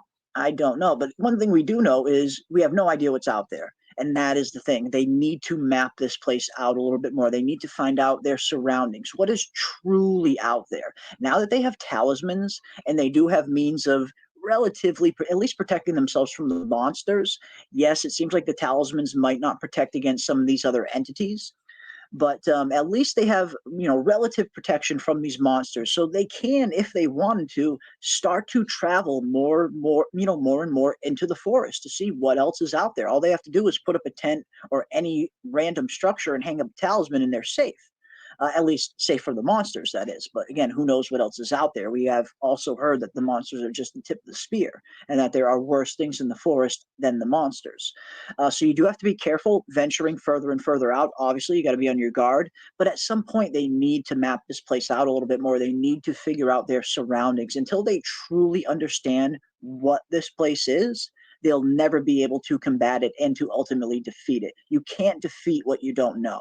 So until they really find out what Fromville is and what this place is really, what its purpose really is, they're never going to be able to escape and stay escaped. Because as we saw, escaping is only half the battle. We saw Tabitha escaped and then boom, got sucked right back into Fromville. So if they all do find some kind of way out and they don't defeat or quote unquote complete the quest, as Ethan put it, there's a good chance that they'll all escape and then just get pulled right back in here later on. So I don't think it's going to be as simple as just finding an exit and all piling out of it. I think they need to defeat whatever is here or complete the quest, quote unquote. And what is that quest? Is saving the Onkui children? Is that the ultimate goal? Is saving these Onkui children? Does that potentially thwart Fromville and keep other people from ever getting trapped here, kind of thing? I don't know. That was one of Rob's theories, which I thought was pretty interesting. But who knows? I don't know. But one thing I do know is that it's not going to be as simple as them just finding an exit and all piling out of it. They need to defeat or complete whatever quest they were meant to complete, for lack of better terms. It won't just be as simple as leaving, I think. Let's see what else we got. What if Eloise has turned into some type of monster? Ooh, interesting. Now that's a possibility. That's an interesting possibility as well. And I've thought that maybe Eloise could potentially be turned into a regular monster, but maybe she could have been turned into something else even as well. That's an interesting idea, Eloise. Delilah, excuse me. Yeah, I mean, we need to find out the ultimate fate of Eloise. And again, I'd be very surprised if she really is dead. If she's been dead this whole time, that's just the massive red herring, which again, it could be. But just all of the emphasis, all of the setup they have given this Eloise character, again, it's very unlikely that this character is dead. I definitely think she's out there somewhere in some kind of form. And who knows? Yeah, maybe she was turned into some kind of monster. That would be a very twistful and interesting fate, if nothing else, for sure. Eloise is living her best life with free water and electricity, no bills. Maybe, Arrow. Maybe you're right. Maybe she is out there living her best life in her own town all to herself. Maybe. Awesome stuff, guys. Awesome stuff. I agree it would cheapen it. Yeah, in terms of the the simulation thing, yeah, it probably would cheapen it. It would just for me personally, like if this whole thing did turn out to be a simulation, it would cheapen a little bit of the magic for me, definitely. I mean, again, I suppose it depends on how they explain the simulation and the mechanism behind the simulation. If it's something we've never seen before and it's like a really interesting take on it, that could kind of save it.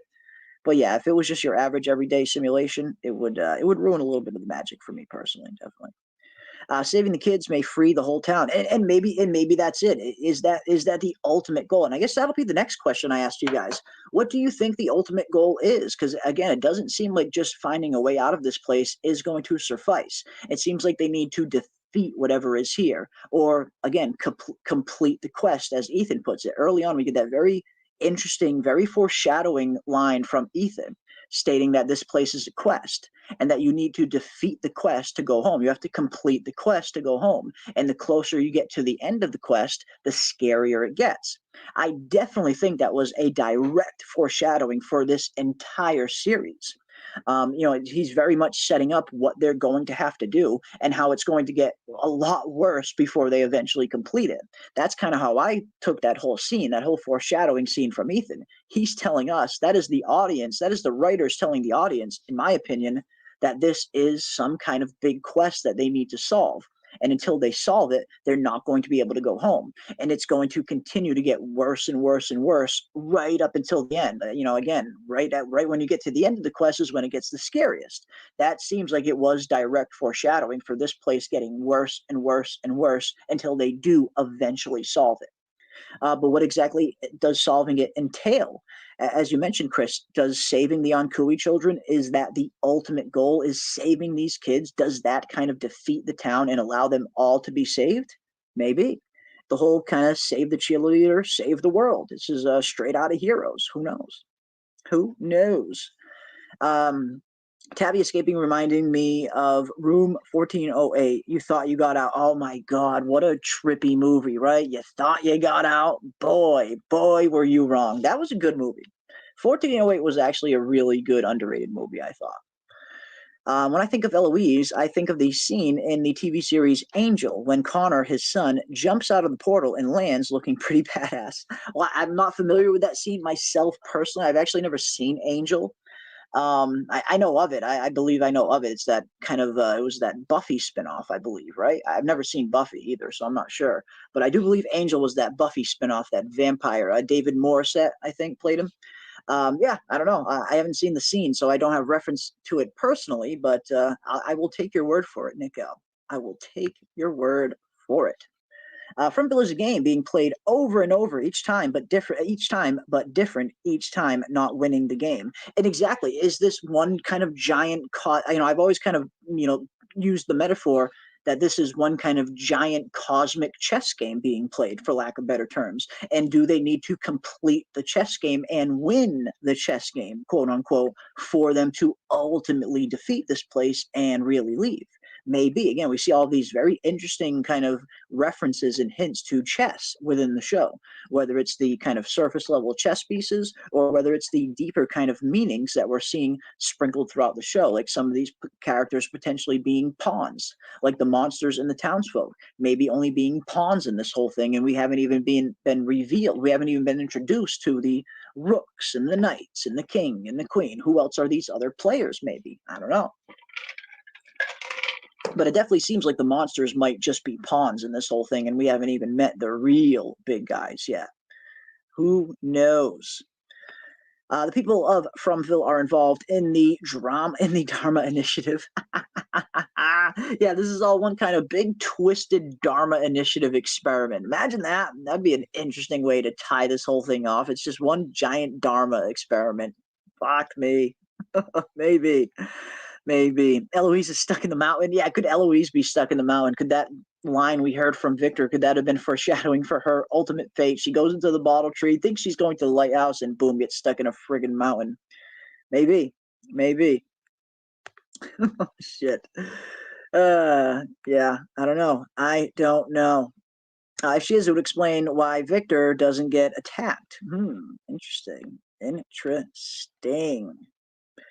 Yeah, what? You're the man in yellow. Yeah, the Jeremy in yellow, apparently. Yeah, you noticed that, Justin, didn't you? Yeah, little Easter egg there. What if each generation of From gets a magical item? One was the talisman, one was the puppet. This one is the cards. Ooh, interesting. And maybe even these totems that they're seeing, could the totems have been another kind of magical item from a different time period, maybe? I don't know. That's interesting. That's an interesting one, Sean. Yeah, maybe. I don't know. And I mean, we still need to find out more about these totems too. I mean, I was really hoping that Jade knocking that totem down in episode 3 was going to be set up for something to happen in episode 4. Like episode 4 would have been the perfect time for there to be some kind of supernatural occurrence happening to Jade, Kenny, and Christy in the time that they spent in those cabins overnight. And really all we got was the same old knocking that we have already heard. I was really hoping for a little bit more there. I was hoping we were going to get some kind of, a bigger supernatural occurrence, not just the same knocking we've already heard. But who knows? Again, I definitely get the feeling we have not seen the end of Cannibal Village. We probably will see that ruined settlement again, and hopefully we will get a more definitive answer as to what these totems really are. Are they some other form of talisman? And if they are, was Jade knocking them down? Did it kind of render it null and void? And did it release something, for lack of a better term? I don't know, but I'd be surprised if we were done with Cannibal Village. I think we'll see that place more, for sure. For sure. Jams the gear to the lighthouse, stop the light. And that's, you see that mechanism coming up very early on, and you see this mechanism that is kind of spinning the light up top. And then I've always wondered if putting the light out could potentially, maybe make this whole place visible to the real world. Is the lighthouse, one giant kind of generator, for lack of a better term? What exactly other functions does this lighthouse have? Because one thing I always thought was very interesting, when Tabitha gets to the top of it and she looks at the light within the inside, it looks like there was, at least at some point, an attempt to put the light out. Because we see all of the glass that is encasing the light is all smashed in, almost like somebody tried smashing that lighthouse at one point in time. But why? Why exactly would someone do that? If you put the light out of that lighthouse, does that do something, for lack of a better term? I don't know. I mean, we have seen a very interesting kind of foreshadowing, or an interesting case of this happening on a much smaller scale with Boyd and his torch. At the end of season 2, of course, Boyd has to return back to the place where he originally encountered Martin, and he realizes he can't even access this place again until he brings that torch back and lights it inside the radius. As soon as he lights that torch, boom, he's back in that place, and he's able to save Julie, Randall, and Mari. Now, could the lighthouse potentially be that, just on a much grander scale? Could that light at the top of the lighthouse be enacting Fromville, in a sense? Could putting that lighthouse maybe drop the veil between Fromville and the real world, for lack of a better term? Could that be a generator that is powering this whole thing, for lack of better terms? Who knows? I don't know. Probably not, but who knows? But I always thought it was very interesting that it looked like somebody had been trying to put out that light, at least in the past. When we see all the glass broken, why was somebody trying to put out that light? What does putting out the light do? And I guess I'll ask you guys in the chat that. What do you guys think is going on with that lighthouse? Do you think shutting the light off in the lighthouse, do you think it will have some kind of consequence? If somebody were to successfully snuff that light out, what do you guys think would happen? Because again, just based on the broken glass around it, it does look like somebody tried to put the light out at some point in the past, and maybe they weren't successful. But what do you guys think? What will happen if they put the light out in the lighthouse? What kind of weird occurrence would happen if they managed to successfully put that light out? I don't know. I don't know.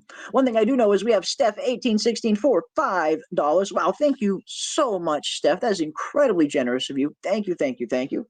After what happened to Julie, Randall, and Mari, do you think they could have something that could allow them to team up against Fatima or the baby? Ooh, interesting. Interesting question indeed, Steph. Gee, I've never even really thought of it in that context, but now that I am, yeah, maybe. Maybe. There's still so much we just don't know about what was going on with Julie, Randall, and Mari. They're stuck inside that place, and we have no idea what the end game was. Why exactly did the cicada entity possess them in the first place? Why did it bring them to that place? What was its ultimate goal? That is something we still don't really know. I tend to think that it might have been searching for a physical form, and maybe this Fatima baby could be that physical form it was searching for. But again, that's very tinfoily. But ultimately, we just don't know. We have no idea what the end game's ultimate kind of goal was.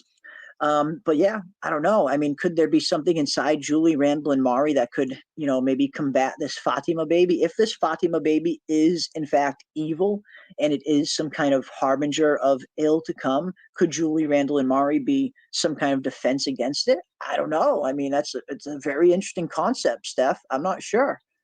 I am not sure, but I like the idea. I certainly like the idea. Whatever's happening with Julie, Randy, and Mari, I definitely get the feeling it's not over. Obviously, we're seeing that Randall is still seeing these cicadas, which a lot of us had a feeling was going to be the case. I believe a lot of you were also on a similar page as us in terms of this whole cicada thing just not completely being over where Julie, Randall, and Mari were concerned. Like maybe they would have some kind of after effect, some kind of trauma. And it looks like that very much is the case. And it looks like even Julie is going to be dealing with some of her trauma based on her time being in the cicada entity as well. Because it looks like the episode 5 synopsis does state that Julie is going to be dealing with some kind of trauma. And again, I definitely think it is tied back to that time they had in the cicada coma, where it seems like they don't really quite fully remember everything that happened to them while they were in the coma, but it seems like at least Julie does remember being more afraid than she had ever been in her life. So part of me was hoping that as the season progresses, maybe Julie, Randall, and Mari would slowly start to remember a little bit more from their time in the cicada coma. By the time we get to the end of season 3, maybe they'll remember something big that will give us some kind of answer. Who knows? But either way, I get the feeling it's not over for them. Whatever was happening with this cicada stuff, it definitely seems like it is just not over yet. They are still, not fully out of the woods, so to speak. But thank you so much, Steph, for the $5. And thank you for the interesting theory, too. That's a very interesting concept that I hadn't even really thought of before in terms of Julie, Randall, and Mari potentially, being able to combat whatever this Fatima baby is. That's a cool theory. I like it. Thank you, thank you, thank you. Thank you, thank you, thank you. And I owe you a whoa.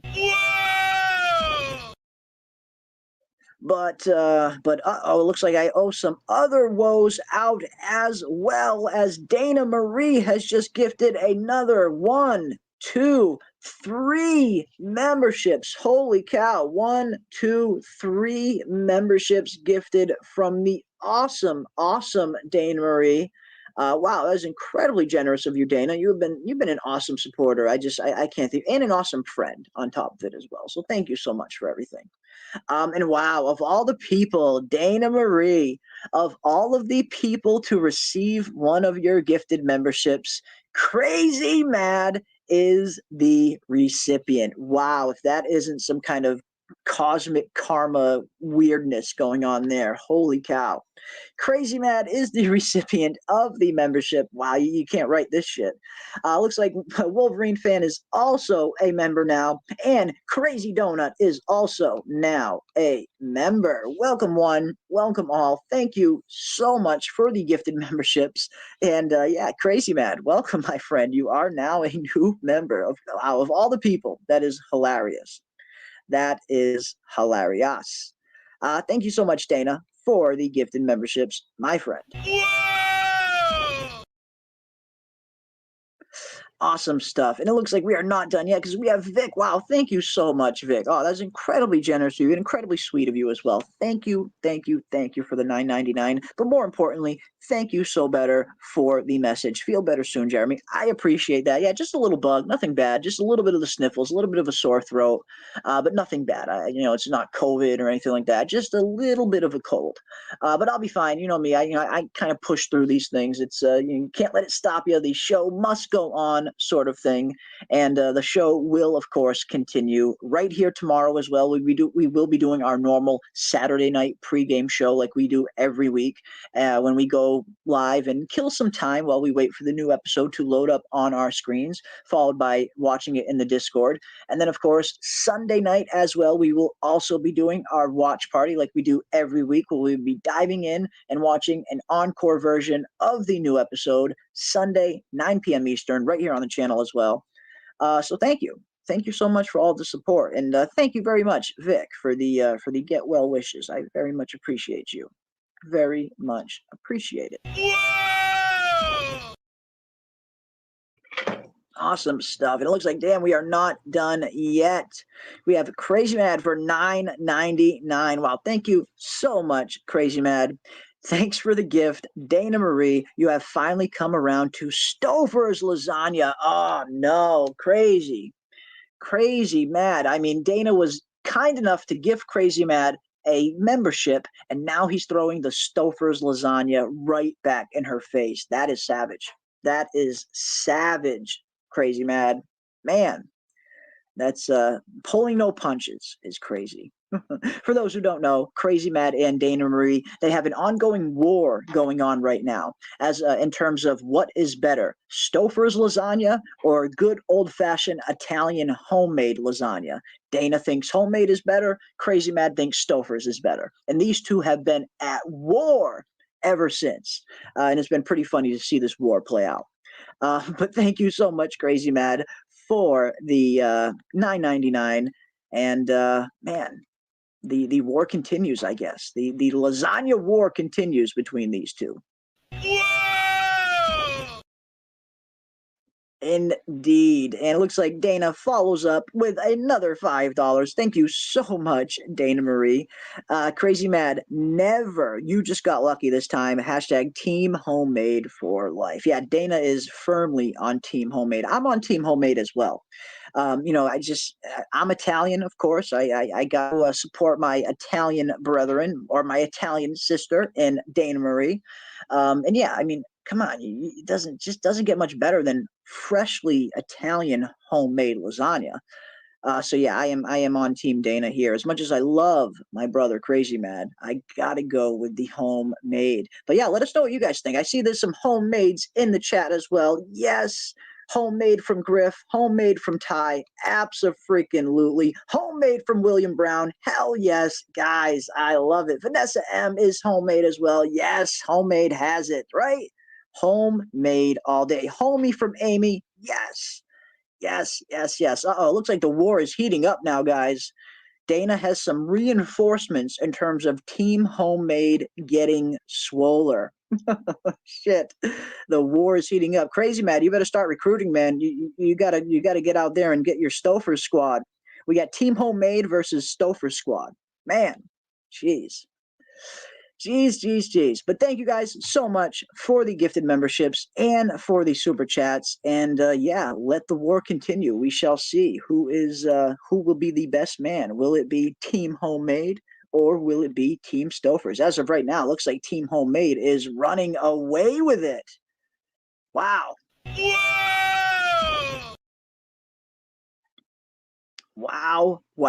Wow. Team Homemade is running away with it. And even Vic says, Team Homemade, always. Yes, Vic. And thank you so much for being a member, my friend, and an awesome mod on the channel. I very much appreciate you. I am working on something special for all of the mods, and that will also be announced pretty soon as well. Just a little thank you. But thank you so much, Vic. And we got Justin White for $10 as well. Well, thank you so much, Justin. Very much appreciate you, my friend. Jeremy Eisenfire 33, sick. I told you not to kiss that girl. Now look at you, brother. You got me, Justin. You got me. You warned me, my friend. Shit. But thank you so much. Very much appreciate you. And thank you for being an awesome, solid member of the Fromily since day one. Justin's been here with us. Very much appreciate Justin and consider him a friend. So thank you, my friend. Thank you. And even though you spilled the beans and you gave away my secret, thank you. Awesome stuff. And it looks like we have a new member of the chat as well. Wow, thank you so much. Mandy RD has become a member of the channel. That is so awesome. You are most welcome here. And of course, all members have access to the custom Fromville emojis that we are constantly pumping out. And of course, anyone who is a member of the channel, if anyone has any requests for some new Fromville custom emojis, I do have a few requests that I still have been yet to fulfill. I will get those up by tomorrow's stream. But yes, if anyone has any other requests for some new Fromville emojis, definitely leave your suggestions in the comment section after the stream ends, and that is usually where I have the best chance of seeing them. I don't always see them here in the live chat because the live chat moves pretty quick, especially when there's 300 awesome freaking souls in here, and I can't thank each and every one of you enough. But after the stream ends, a regular comment section will open up. So if anybody does have any suggestions for some custom From emojis that you guys want to see, leave them in the comment section and I will definitely see them. Wow, awesome stuff. Thank you guys. Thank everybody for all of the support tonight. You guys have been, as always, the support has been just overwhelming. I can't thank you all enough. Wow. Wow, wow, wow. But if nothing else, we have seen that the war is heating up. Team Stofers versus Team Homemade. Looks like Team Homemade got a lot of new recruits this evening. So watch out, crazy. Dana's coming for you. Dana is coming for you. All right, let's switch gears. Let's get back into Fromville as we dive a little bit deeper. Again, this is going to be a little bit of a shorter stream than usual, but again, I definitely will be live tomorrow again for our usual Saturday pregame show right here on the channel. We'll be going live around either 8 or 9 p.m. Eastern, and we will be hanging out and killing some time while we wait for the new episode of From to be loaded up on MGM. And as I look right now, it is 12:01 Eastern Standard Time, which means we are officially less than 24 hours away from episode 5. Less than 24 hours now, guys. We are getting closer and closer. Love it. Absolutely love it. And thank you so much, Jeremy. I appreciate you always. Anything I can do to support. I mean, you guys have been awesome. You guys really have been so awesome. Everybody in the chat, all of the mods, all of the members. Again, I cannot thank you all enough for all the support. And we're going to be doing something, again, I'm going to be announcing it tomorrow night, but we are going to be doing something, just a small gesture for us to say thank you to all of the awesome members of the Fromily and all of the awesome members of the community, where you guys will have a chance, an exclusive chance to win some very interesting Fromville accessories, for lack of a better term. And that's all I'll say. I will be announcing more tomorrow night, and we'll be showing you guys exactly what we're talking about. But just our small way of saying thank you to this awesome community that has been so freaking supportive of everything that we have been doing here, and all of the other channels that you guys have been supporting. You guys really have been just a breath of fresh air in terms of a really awesome fandom, because I've been a part of many fandoms in my day, whether it was comic books, A Song of Ice and Fire, Dune, Lord of the Rings, so many different fandoms that I am still very much active in other ways. But this From community that has been kind of springing up, in our little corner of the internet has been so freaking cool to see. And I've really met some of the coolest freaking people I've ever met online right here on these chats and during these From live streams. So I can't thank each and every one of you enough for all the support. You guys have been freaking awesome. Absolutely awesome. There's no lasagna. There's no lasagna in the diner in Fromville. This is true, Bill D. This is true. No lasagna in Fromville, unfortunately. But yeah, Team Homemades are definitely going away with it. Yeah, Homemade always. We don't go out there. Didn't you see? There's people out there. Gotta go with Team Homemade. Absolutely. What girl did he kiss? Fatima. Girl did he kiss? Which girl did Fatima kiss? Yeah, that's right. We did, because we did see in season 1, Fatima and Elias seemed to have a little bit more of an open relationship, where Fatima also had like a girlfriend as well. We haven't seen that character, have we? Or did that character get killed off in the Colony House Massacre? I can't remember. I don't think so. Yeah, we haven't. I don't think we've seen that character since that scene. Now that I think about it, yeah, I'm not sure. But we got Golden Child for $4.99. One thing I am sure, Golden Child, awesome member of the community. Thank you so much, my friend, for the support. I very much appreciate you. What does the boy from Teacup talk? Why does the boy from Teacup talk and do the same things as Ethan does chasing goats? Ooh, interesting. Yeah, I didn't even really think of it, but you're right. There's some pretty interesting parallels between Arlo and Ethan.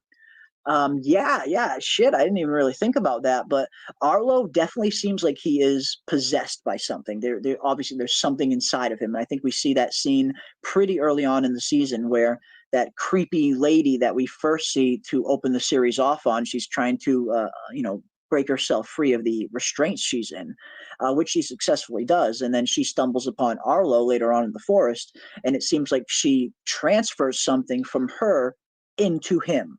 And then we even hear Arlo later on in the episode stating that there is a man inside of his head, a man telling him some of the dangerous things that are coming, and some interesting foreshadowings there as well.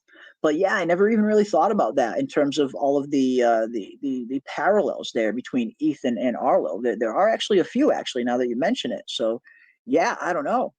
I mean, yeah, there's a lot of similarities there. I'm looking forward to learning more. This show Teacup has been a pretty surprising show in my opinion. Like I wasn't too sure about how it was going to be going into it. I was looking forward to it, but I wasn't quite sure on like just how good it would be. But I'm surprised. I'm actually pleasantly surprised with Teacup. It seems to be a pretty good show so far. There's only been 4 episodes, and each episode are only 30 minutes long. They're just half-hour long episodes, and they release 2 a week. So each week it's like getting a full episode because they are releasing 2 a week.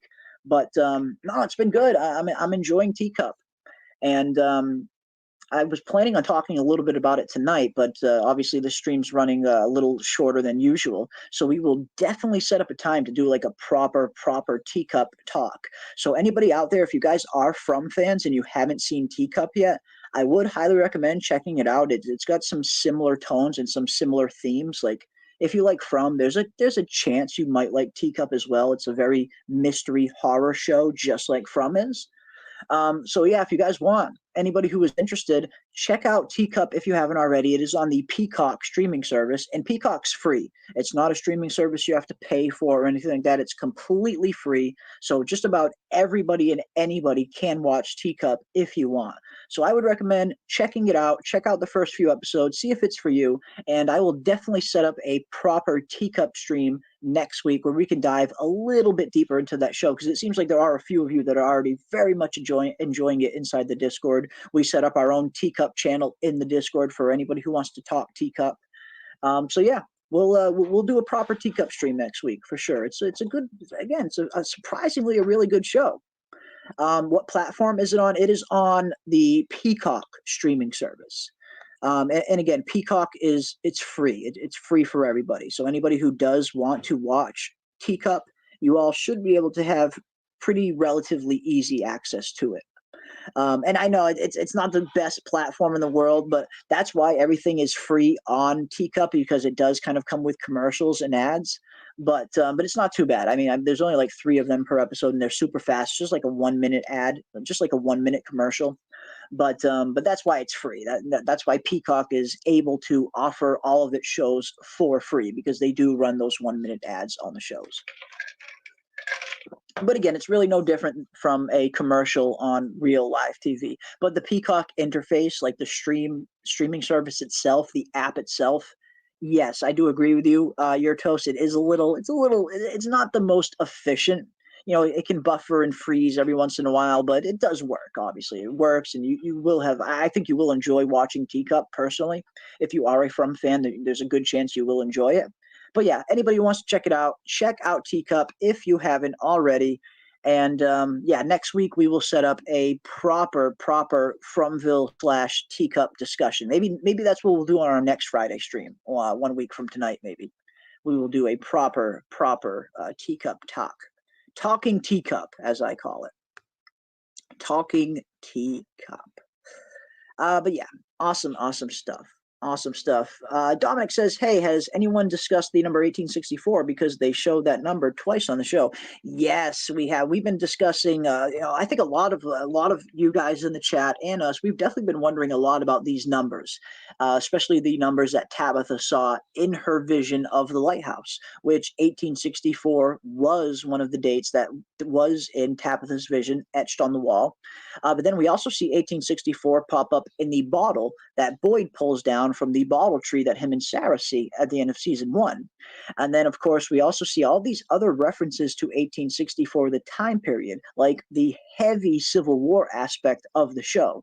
We're seeing Jade is having visions of Civil War soldiers. We're seeing Miranda was also having visions of Civil War soldiers, and she was painting all of those Civil War characters, very similar to the same character that Jade might have seen as well.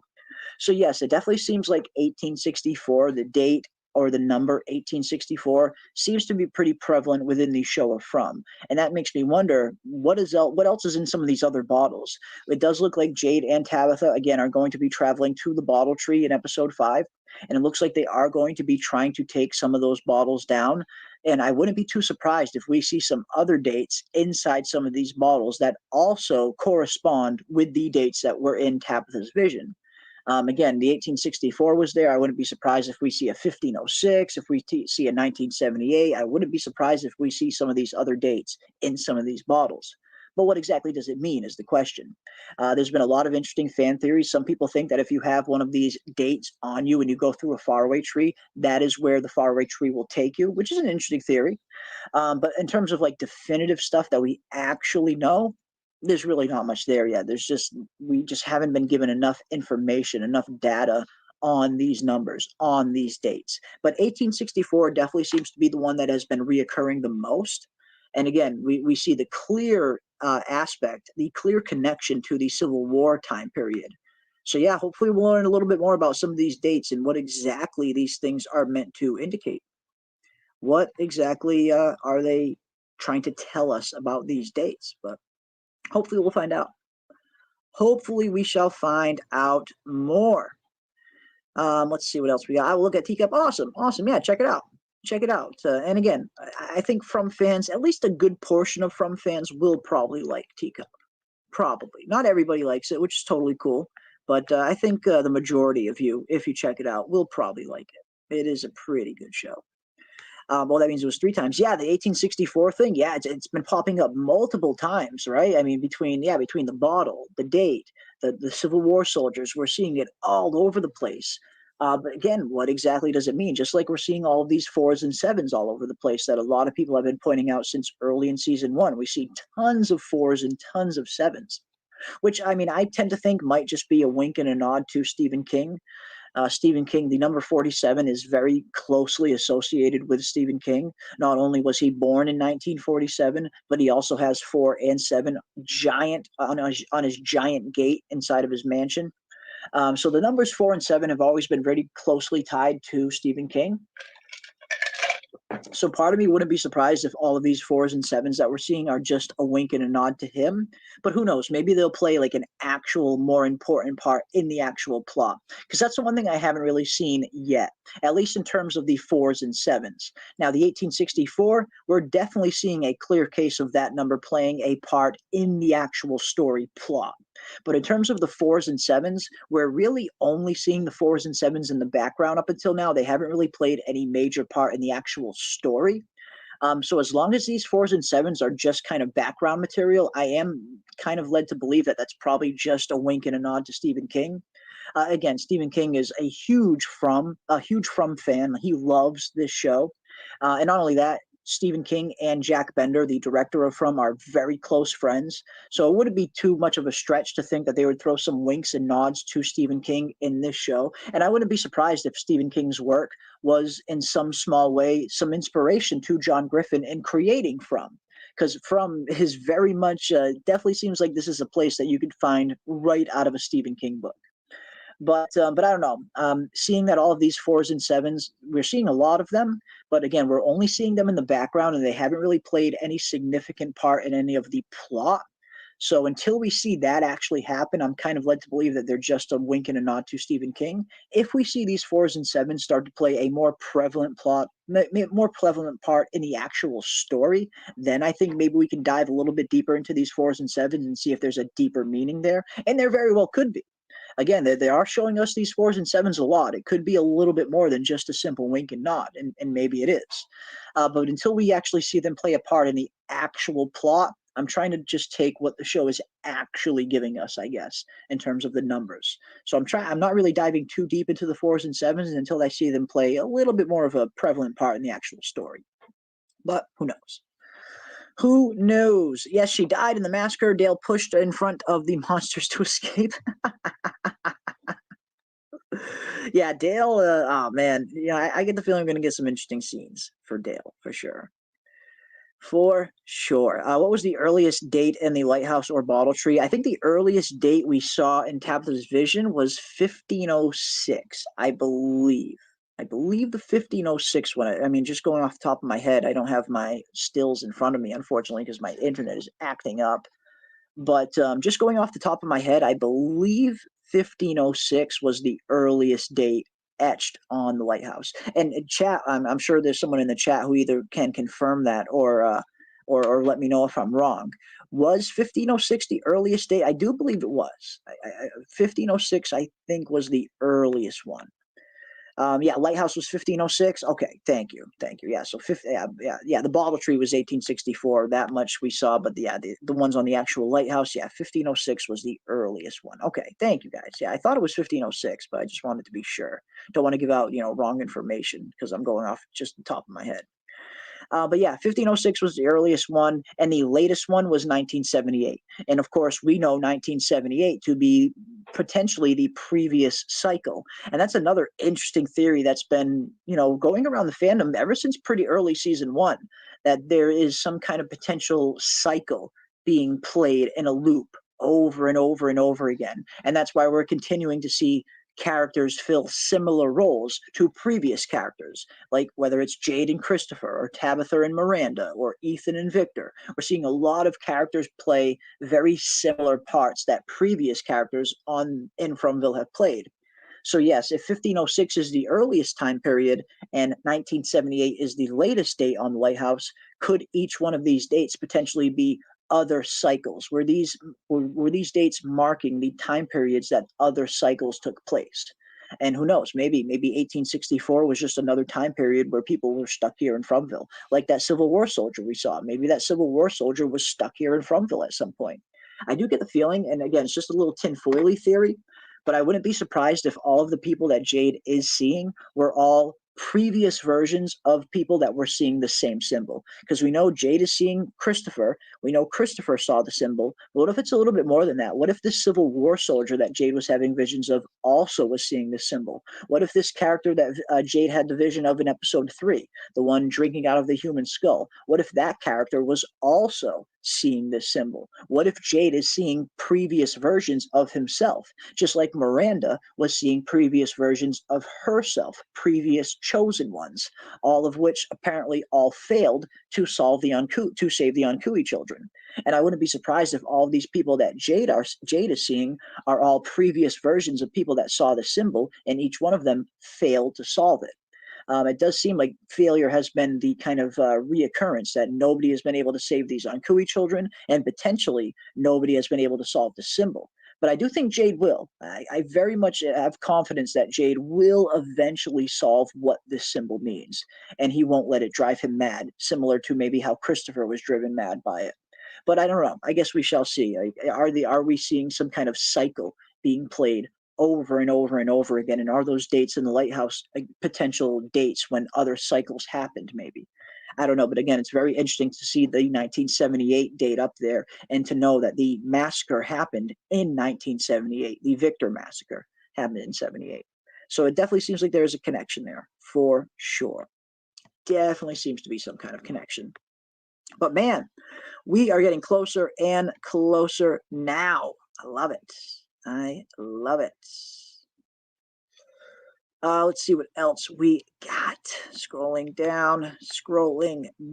But yeah, what do you guys think? What are you guys looking forward to for episode 5? What are some of your predictions heading into episode 5? What scenes are you guys looking forward to seeing in episode 5? I want to hear from you guys. I'd agree, because Christopher was seeing those same symbols. It's possible, right? I mean, it's certainly a possibility. I mean, we certainly don't know anything by definitive means, but I wouldn't be too surprised if all of these people Jade was seeing were all previous people that were also seeing that symbol, maybe. Again, it's a possibility. Definitely a possibility. Who knows? If Dale slipped and stabbed Ellis again, would you laugh and say, well, Dale shouldn't die? I don't know, man. If Dale accidentally stabs somebody else again, it might be box time for Dale at that point. At that point, he's really proven that he is a danger to others. And it's not just an isolated incident. So yes, if Dale were to kind of freak out and stab somebody else or Ellis again, yeah, I think at that point you would have a very strong case for throwing Dale into the box, because at that point you just can't trust him. He's a wild card. He's proven time and time again that he is a danger to people around him. So yeah, if Dale stabs somebody else, abso-freaking-lutely. I think it's box time for him then. Box time for Dale. But hopefully that isn't the case. I mean, I guess we'll have to wait and see. It does look like Dale was acting very agitated when he saw Tabitha's lack of information, I'm assuming. Because again, when we look at the episode 5 trailer, it looks like Tabitha is telling the entire town of her experience, that she did indeed escape this place, that there is a way out. And it looks like she's even going to tell them about this bottle tree and about the lighthouse. Whatever, the limited information that she does have anyway. But I will play the episode 5 trailer one more time and let me know what you guys think. What are you looking forward to for this episode 5, and what are some of your predictions for the upcoming episode? What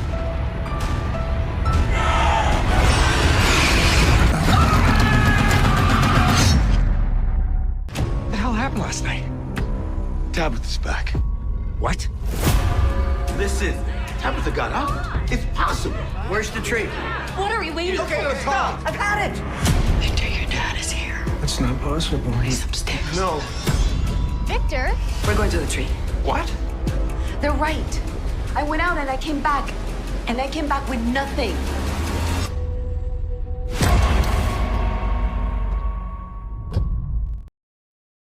Oof, man. Interesting. Yes, there we go. We got a lot of interesting things happening in episode 5. Of course, one thing that all of us have wanted to see ever since like season 1, since very early on, even a little bit more in season 2 it was brought up, but characters sharing information. Something that, again, right? Thank Christ they finally have a town meeting, right, Yertos? Abso-freaking-lutely, right? This is something we have been dying to see since very early on. Why these characters aren't sharing information, and why are they not having like weekly town meetings? You would think if you're stuck in a place like this, as strange and mysterious, a place that Fromville is, and knowing that the ultimate goal of this place is to escape. I imagine everybody, or most of the people here, not everybody, we have definitely seen that, Victor's and Donna's, there are some characters that aren't in a big hurry to leave. But for the most part, I imagine most of these people do generally want to get out of here. So yeah, you would think they would be holding like weekly town meetings to compare and contrast their experiences, their different experiences in Fromville that week. What did you see this week? What did you see this week? What do you think is happening, kind of thing. So it's nice to see that they are finally having a town meeting, something that has been long overdue. Because yeah, they need to start sharing some of this information a little bit. Pronto. Let's see what else we got. Does anyone know what the monsters were in the farm village? And that's another huge question right there. What exactly was walking around outside and tapping on the cabins at night when Jade, Christy, and Kenny were in the cabins overnight? And even in episode 1, when Kenny and Jim spent their overnight in the little village. What exactly was outside there at night? What was walking around? Because if you watch that episode and that scene with the subtitles on, the subtitles distinctly say footsteps departing. So it seems like there was someone or something standing outside of the cabin that night. And that leads me to believe that it was a little bit more corporeal, that it wasn't a entity kind of thing. It could have been an entity, but the footsteps departing definitely tells me that there was something physical that was actually standing out there and not just like your average entity. But what was it? We still don't know. The show has not confirmed or denied one way or another if it was a monster, if it was a human, if it was something we haven't seen before. We really just don't know. There's some interesting fan theories going around. Some people even seem to think that those footsteps might have belonged to Eloise, which, again, I suppose anything's possible. But in terms of what we actually know, no, there hasn't been any kind of reveal. We're not 100% sure what exactly was out there. But we got $10 from Robert Saunders. Wow, thank you so much, Robert, for the $10, my friend. Very much appreciate you. Perhaps they find Brian's rotting body in the pool. His body was never found, and Boyd's Brian Kelly connection is still a mystery. Ah, very good point, Robert. Very good point indeed. Yeah, we have no idea what happened to Brian and his body. All we get is this story from Kelly that apparently the monsters made her watch, very similar to how the monsters made Boyd watch them kill Tien Chen. But what exactly did they do with Brian's body? That's something we never saw on the show. They never alluded to it. They never even talked about his body. So could his body just pop up in the pool one day? Shit, that's an interesting idea. I mean, I don't know. I suppose anything's possible. But then again, you also bring up the whole Brian Kelly connection to Boyd, and that didn't really go anywhere. I was expecting that to go somewhere. That seemed like a very specific story point that you put in there that you set something up for later with. Again, foreshadowing. And you got to be careful which things you foreshadow. If you're foreshadowing these things early on and you don't pay them off later, it can leave sometimes a dissatisfying taste in the audience's mouth. So yeah, I've always been wondering what that connection was as well, Robert. What is up with this whole Brian Kelly connection to Boyd, and will we see more of that kind of little story point pop up again? I don't know, but again, your idea is as good as any. But yeah, who knows? Maybe we'll finally find out the fate of Brian Kelly's body and the connection that he has to Boyd. Would be interesting to see. Would certainly be cool. But thank you so much for the $10, and I know I owe you another world. Whoa! Awesome stuff. But yeah, the pool scene is definitely one of the most intriguing ones in terms of seeing that trailer and seeing what the heck's going on in episode 5. Really am looking forward to seeing that pool scene. And again, I wouldn't be surprised if somebody stumbles out into the forest and very ill-advised, hops into one of the faraway trees and maybe gets spit out into the pool in some manner. Or who knows, maybe something else is going on, because it does almost look like Boyd is trying to maybe talk somebody down in that scene. If we look at the specific body language and the specific movements that Boyd is making when he's down in that pool, he's got his arms up like he's trying to talk somebody off the ledge kind of thing. So yeah, I'm looking forward to seeing that scene. I am looking forward to it. Let's see what else we got. The monsters must not have harmed Brian and Kelly in the bar, since there's no blood in there when Jade takes over the next day. That's a good point. Yeah, it looks like whatever they did to Brian and Kelly, it looks like they kind of dragged them out of the bar and probably dragged them into the woods. I mean, the next morning we do find poor Kelly with rebar stuck through her forehead, tethered to the tree. So I wouldn't be too surprised if they tethered her to that tree and then killed Brian right in front of her. But then again, it didn't look like we saw any blood, or we certainly didn't see Brian's body out there where Kelly was in the tree. So maybe wherever they dragged Brian and Kelly, they killed Brian somewhere else, and then afterwards maybe dragged Kelly to the tree and left her there. Because yeah, like you said, you make a good point. We didn't really see any evidence of any blood and guts or anything in the bar, so it certainly looks like they didn't kill Brian there. And now that I'm thinking back to the Kelly scene, I don't remember seeing any blood or guts or anything on the ground near Kelly. So it looks like they didn't kill him there either. Where exactly did they do the deed? So yeah, that's a good point. That's a very good point, Jason. I'm not sure, but very valid point indeed. Anyone notice? Oh shit! I did not notice that, Alvin Rogers. I did not notice that myself. No, but I'll have to keep an eye out. Shit. You guys crack me up sometimes. You guys absolutely crack me up sometimes, and I love it. I think the Brian Kelly connection was to tell us the town is trying to break Boyd. Maybe that was the start of this kind of psychological manipulation that they're employing on Boyd. Maybe it was just meant to screw with him a bit, for sure. Oh, geez. Awesome stuff. I doubt they have bags of fertilizer around. It's probably cow poops or sewage. Interesting. Yeah, in terms of like what they're using to grow. Yeah, probably.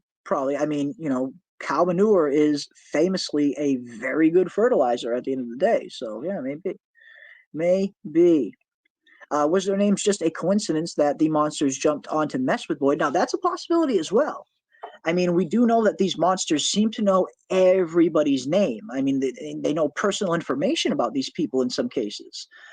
So yeah, maybe the monsters just knew Brian and Kelly, and maybe they somehow knew about Boyd's connection to this Brian Kelly thing, and maybe they specifically chose them for that reason, kind of way. Yeah, that's possible. That's definitely possible, I would say. Yeah.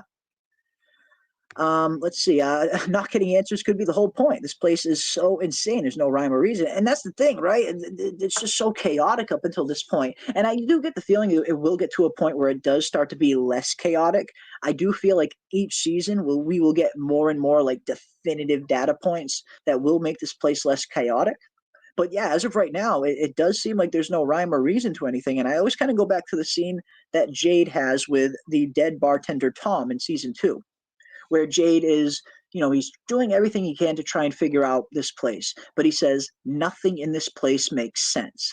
And then Tom says, no, nothing in this place is familiar. And there's a very big difference between things not making sense and things just not being familiar. And I always kind of point to the natural order of things. We know the natural order in the world that we live in. We know how nature operates. We know how the weather operates. We know how the sun and the moon, and we know how everything operates. There's a natural order to things. When it comes to Fromville, we don't know the natural order, but that's not to say there isn't a natural order. Just because we don't understand how things are happening in Fromville doesn't mean there isn't a natural order to how things happen here. We simply just don't have enough data to go off. So I do get the feeling as more seasons come out and as we do get more and more information on this place, the quote-unquote natural order of Fromville will start to become a little bit more plain, where we will start to understand just why this place does the things it does, why these kind of weird things happen.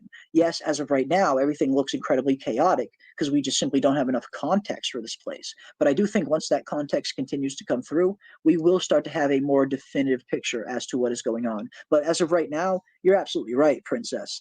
It just seems like there's no rhyme or reason to anything that is going on right now because we simply just don't know the natural order of how this place operates. But again, I do get the feeling there is a natural order. We just need to learn a little bit more about it. Similar to Jade's metaphor about the puzzle, that it's a giant puzzle and none of the pieces fit. You can't even make the edges. But I get the feeling as these seasons continue to come out, we will start to see those edges form. And when we do see the edges form, then we have a real chance of actually solving this puzzle. You always got to start with the edges. So I think that's how Fromville is, the show in and of itself, is going to progress. We will slowly but surely start to have more and more context for some of these weird and unexplained things that might seem very chaotic right now, but by the time the series is done, I think there will be a little bit of order to the chaos that we will start to see why things happen here and how there is a specific reason for these things happening. But yes, as of right now, definitely seems like it's pretty chaotic and there's kind of no rhyme or reason to it. Very, very true. Very true. But I do think the natural order will be unveiled at some point. Awesome stuff, guys. Awesome stuff. In my opinion, From has to discourage the people from going into the faraway trees, so somebody's going to go through them and get wrecked, in my opinion. And maybe that's it. Yeah, maybe that's exactly it. Because again, we still don't really know much about the faraway trees either and how exactly they operate. They seem to be, on first glance, sending people to just random destinations. But what if it's not as random as we were led to believe? What if there is some kind of system to these faraway trees? We just simply don't know it yet. And maybe there's a reason why it's sending certain people to certain destinations while it sends other people to other destinations. Even when two people go into the same tree, we're seeing them get spit out in two totally different places. Like in season 1, both Victor and Julie both go into the same faraway tree. Julie ends up down in the root cellar, and Victor ends up down in the caves. Season 1, at the end, we also see Sarah and Boyd go to the same faraway tree. Boyd ends up in the shaft where he meets Martin. Sarah ends up being transported back to the church, the basement church. So while it seems very chaotic and random on the outset, I wouldn't be surprised if we do eventually start to see there is some kind of method to the madness, that it's not as random as we originally thought. But yeah, awesome stuff, guys. Really great discussion tonight.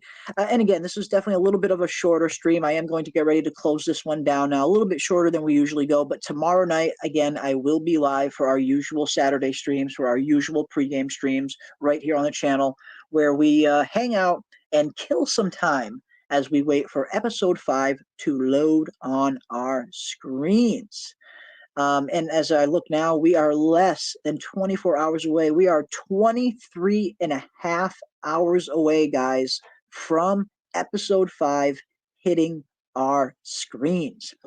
And it's pretty nuts to know that we're already at the halfway point. I mean, it seems like this season is just whipping by. These weeks are flying by so fast. And I kind of almost wanted to slow down a little bit. It's like, man, it sucks we only have 10 episodes. I really, really wish we had, at least 13 or 15 or 16 episodes. That would be much more satisfying. It seems like these 10 episode seasons, they come and they go in a blink of an eye sometimes. So yes, this season is absolutely whipping by, but I am absolutely enjoying it. I'm loving season 3 so far. This very well could be their best season yet by the time everything is said and done. I'm loving it so far. But here we go. Episode 5 is just around the corner, just on the horizon now. We are approaching the midway point of season 3. And I can't wait. I cannot wait to see where the rest of the season goes. And absolutely, Quan, I mean, it's flying by because it's just been such a good season, right? Absolutely. It really is a testament to how good it is because it is just whipping by. And even the in-between, even like the whole week in between, like it really feels like just yesterday we were watching episode 4. We were here doing our watch party. It really feels like that was just a day or two ago. And here we are. It's already been a whole week. So yeah, the season is definitely whipping by, but as you mentioned, that is definitely a testament to the quality of storytelling we're getting this season. And I'm loving it. Absolutely loving it. And yeah, all the preseason shots were all this first half. And now I'm in the dark and can't wait. That's what I love about it as well. Every scene that we have seen in the season 3 trailer, we have seen every single one of those scenes play out over the first 4 episodes. So from episode 5 on, it is all completely new stuff that we have not seen before. And I love that. I love when shows cut their trailers out of just the first 3 or 4 episodes. It really makes a show that much better when you do get to the second half of the season because it's just all new stuff that we have not even the slightest bit of context for. So yeah, I am super happy. Cannot wait to see where the rest of this season goes. And to know that it's all going to be just completely all new stuff. Awesome, awesome, awesome. Ah, man, there we go, guys. It is getting closer and closer. But I want to give a big thank you to everybody who came out and joined us tonight, everybody who supported the channel, anyone for becoming a new member or sent in some gifted memberships or super chats. I want to thank each and every one of you. And actually, I do have a list right here. Dana Marie, Susan, Justin White, Steph1816, Dana Marie again, Vic, Crazy Man, Dana Marie again, Justin White, Vic again, Mandy RD, who became a new member, Golden Child, Robert Saunders. Thank each and every one of you so much for all of the support. You guys have been absolutely awesome. As well as everybody else. Big thank you to everybody for joining us on this night and every other night that we go live. It's always overwhelming to see the support that we get. But I love this fandom. I love this show. I love talking about this show. I love hearing all of your awesome thoughts and all of your awesome theories as well. You guys have been freaking killing it this year in terms of having some really, really cool thoughts and theories and ideas on the show. So definitely keep those coming, guys. Cannot wait to see where the rest of this show goes as we approach episode 5, the midway point. But until next time, we will be live here tomorrow night for our pregame Saturday night show as we count down the hours, waiting for episode 5 to load up on our screens. And then, of course, we will be live again Sunday night for our regularly scheduled live watch party. So I'm really looking forward to diving into that with each and every one of you. But again, huge thank you for all of the support. And as always, stay safe, guys, out there in this crazy, crazy world that we find ourselves in. Be kind to one another. And as always, keep those tinfoil hats on, folks. And I will see you on the next one.